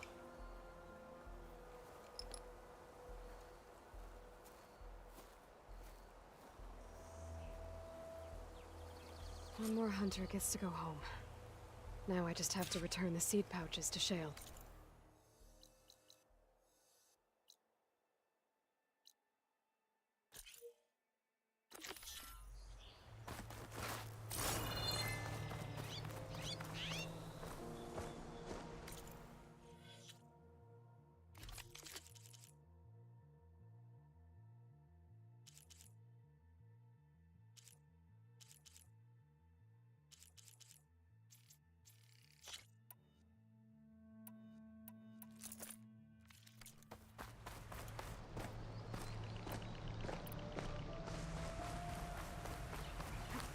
This will break my fall.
That machine will shrug off acid. No good.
If you needed confidence, that will give it to you.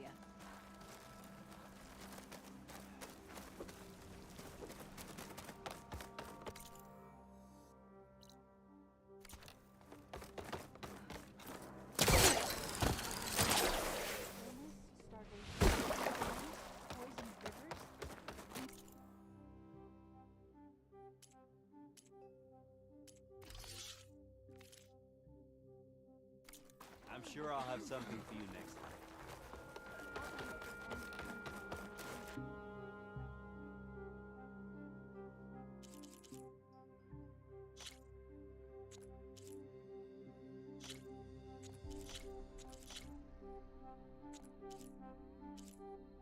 Perhaps you just need to think about it.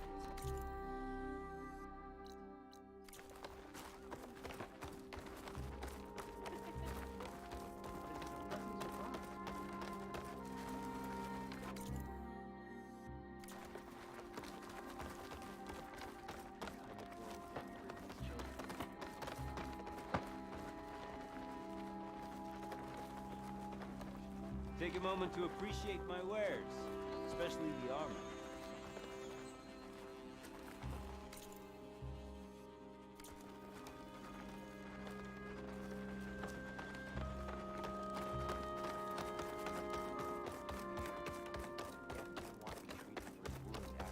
There's Shale. I should give her the seed pouches I recovered from the old growth. A word, Aloy. You managed to find that strike teacher. The child, Dre, was bold and strong. Aloy, Lau has come back to us thanks to you. Is it safe to send out another hunting party? It's never going to be completely safe out there. But the Claw Rider is dead.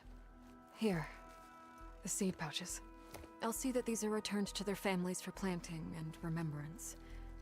I'm sure Lau and Van would like to thank you in person. You can find them at the Grove. It's been an honor, Aloy. May the land be kind to you. May you ever walk in fields of plenty, Outlander. The child, Dre.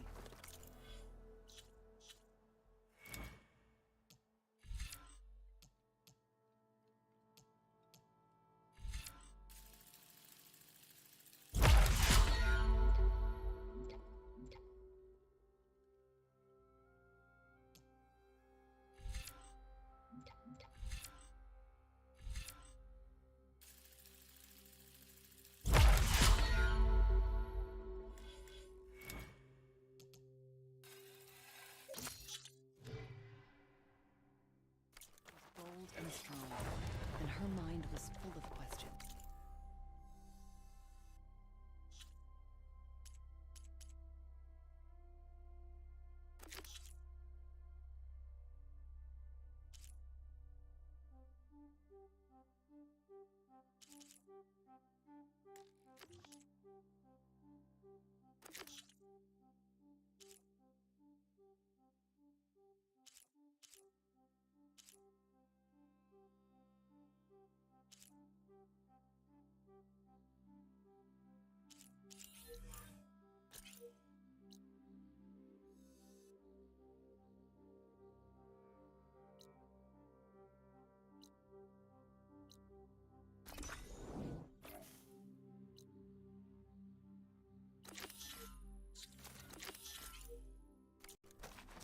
Often she went to the old woman, longest serving in the court,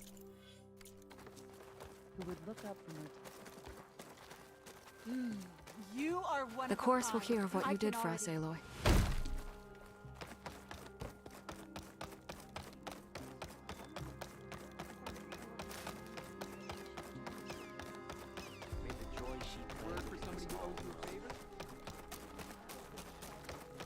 Cora's playing gets better every day.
Flash of air. Sounds like someone's in trouble.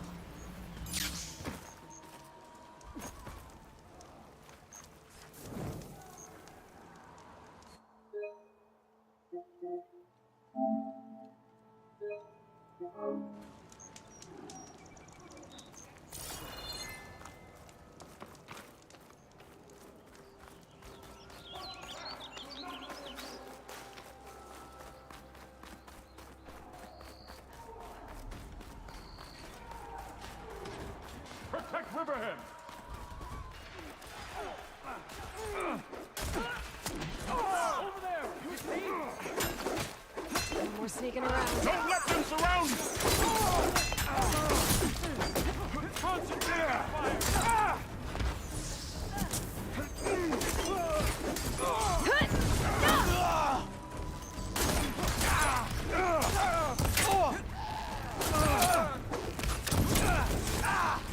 Protect Riverhead!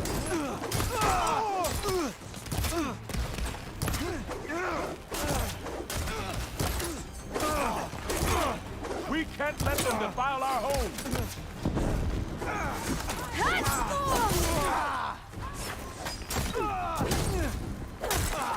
Push back! Do not let them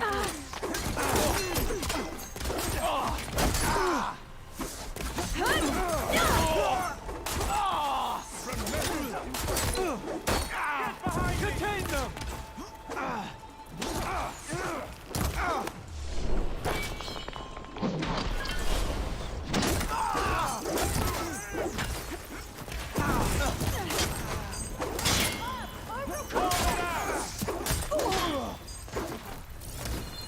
We can't let them defile our home!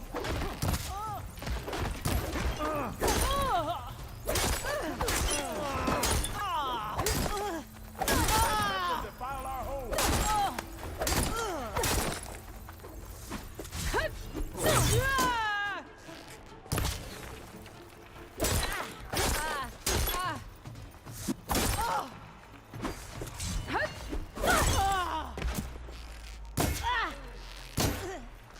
We can't let them defile our Use it all up. right here! Don't let them surround you! Back here! Don't let them surround you!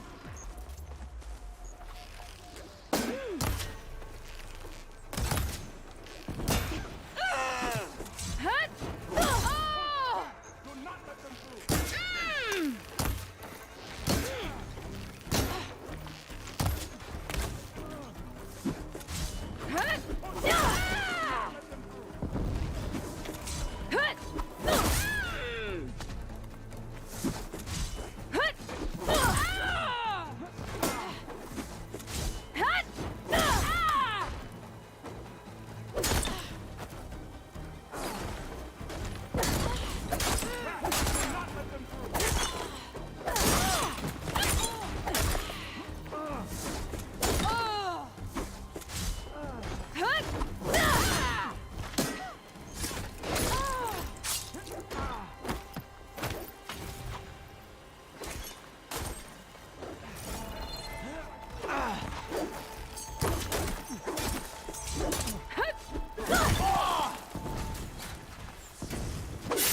Push back! Do not let them through!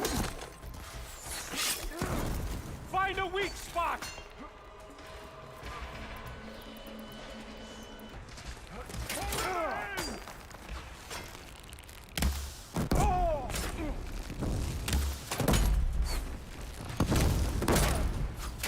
Protect Riverhead!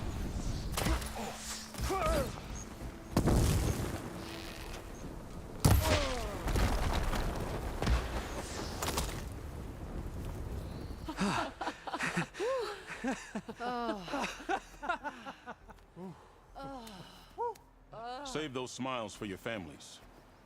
The Tanakh understand only strength, and ours was a poor display at best. They will be back. You, the one who actually won this fight for us. A word. I want everyone fortifying the pass. Your warriors seem... Green is early spring. There are children playing with sticks. It's all I can do to keep them alive. It'll only get harder. So far, the rebels have sent mere scouts, but it won't be long till they return for an all-out assault, and if they bring machines with them. We'll need a lot more than eager hearts to win. You seem to know a lot about Tenakth's tactics. Back when the Tenakth clans pushed back the Karja raiders, I joined the fight. The Tenakth taught you how to fight? More than that, they taught me how to work with metal. I'm probably the only Utaru who can. Never thought I'd be using what I learned then to fight against them now.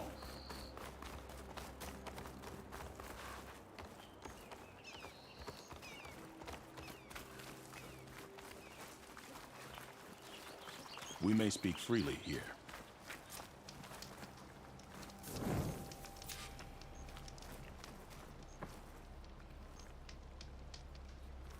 So, what's the plan? The plan was making new weapons for my so-called fighters. I send my best climber, Voss, up the drum route to get the materials we need. Wide maws leave metal pods we use for crafting at its summit. But the derangement has made them as dangerous as the climb to reach them. Boss has yet to return. We have defenses to set up, and we are running out of time. If the Savior of Meridian is willing to lend us her strength a little longer, I believe you can get us what we need. You know who I am. Red hair, bow, fights better than 10 warriors put together. You're well known. And so is your little disagreement with the chorus. I understand what this place means to your people. But you're outnumbered and under-equipped. You can leave. Head to safety. Have you ever seen a flower so small and white? When it falls, it looks like snow in spring. My daughter called them winter song. She carried their seeds to the day she drew her last breath. Now those seeds grow in the grove at the heart of River Hem, planted by my own hands, as do the ones of every brother and sister taken from us during the Red Raids. I will not abandon them. I'm sorry about your daughter. The raids took her from me. I found my peace in every Karja that fell beneath my spear. Now all I have left of her is planted in the grove here. No Tenakth will force me out. Do all Utaru carry seeds with them? We are given our pouches soon after we're born. When we die, the seeds are buried. A reminder that our deaths bring new life. It is how we remain one with the rhythm of the world. Tell me more about these metal pods. They are tricky to collect. The wide maws sow them. One must be quick enough to gather them before the soil and water take them. But their metal is among the sturdiest I've ever weaved. Without them, our chances of survival are slim.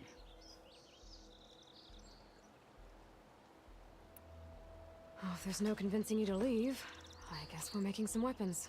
You have my thanks. There's no time to waste. Follow me. This way.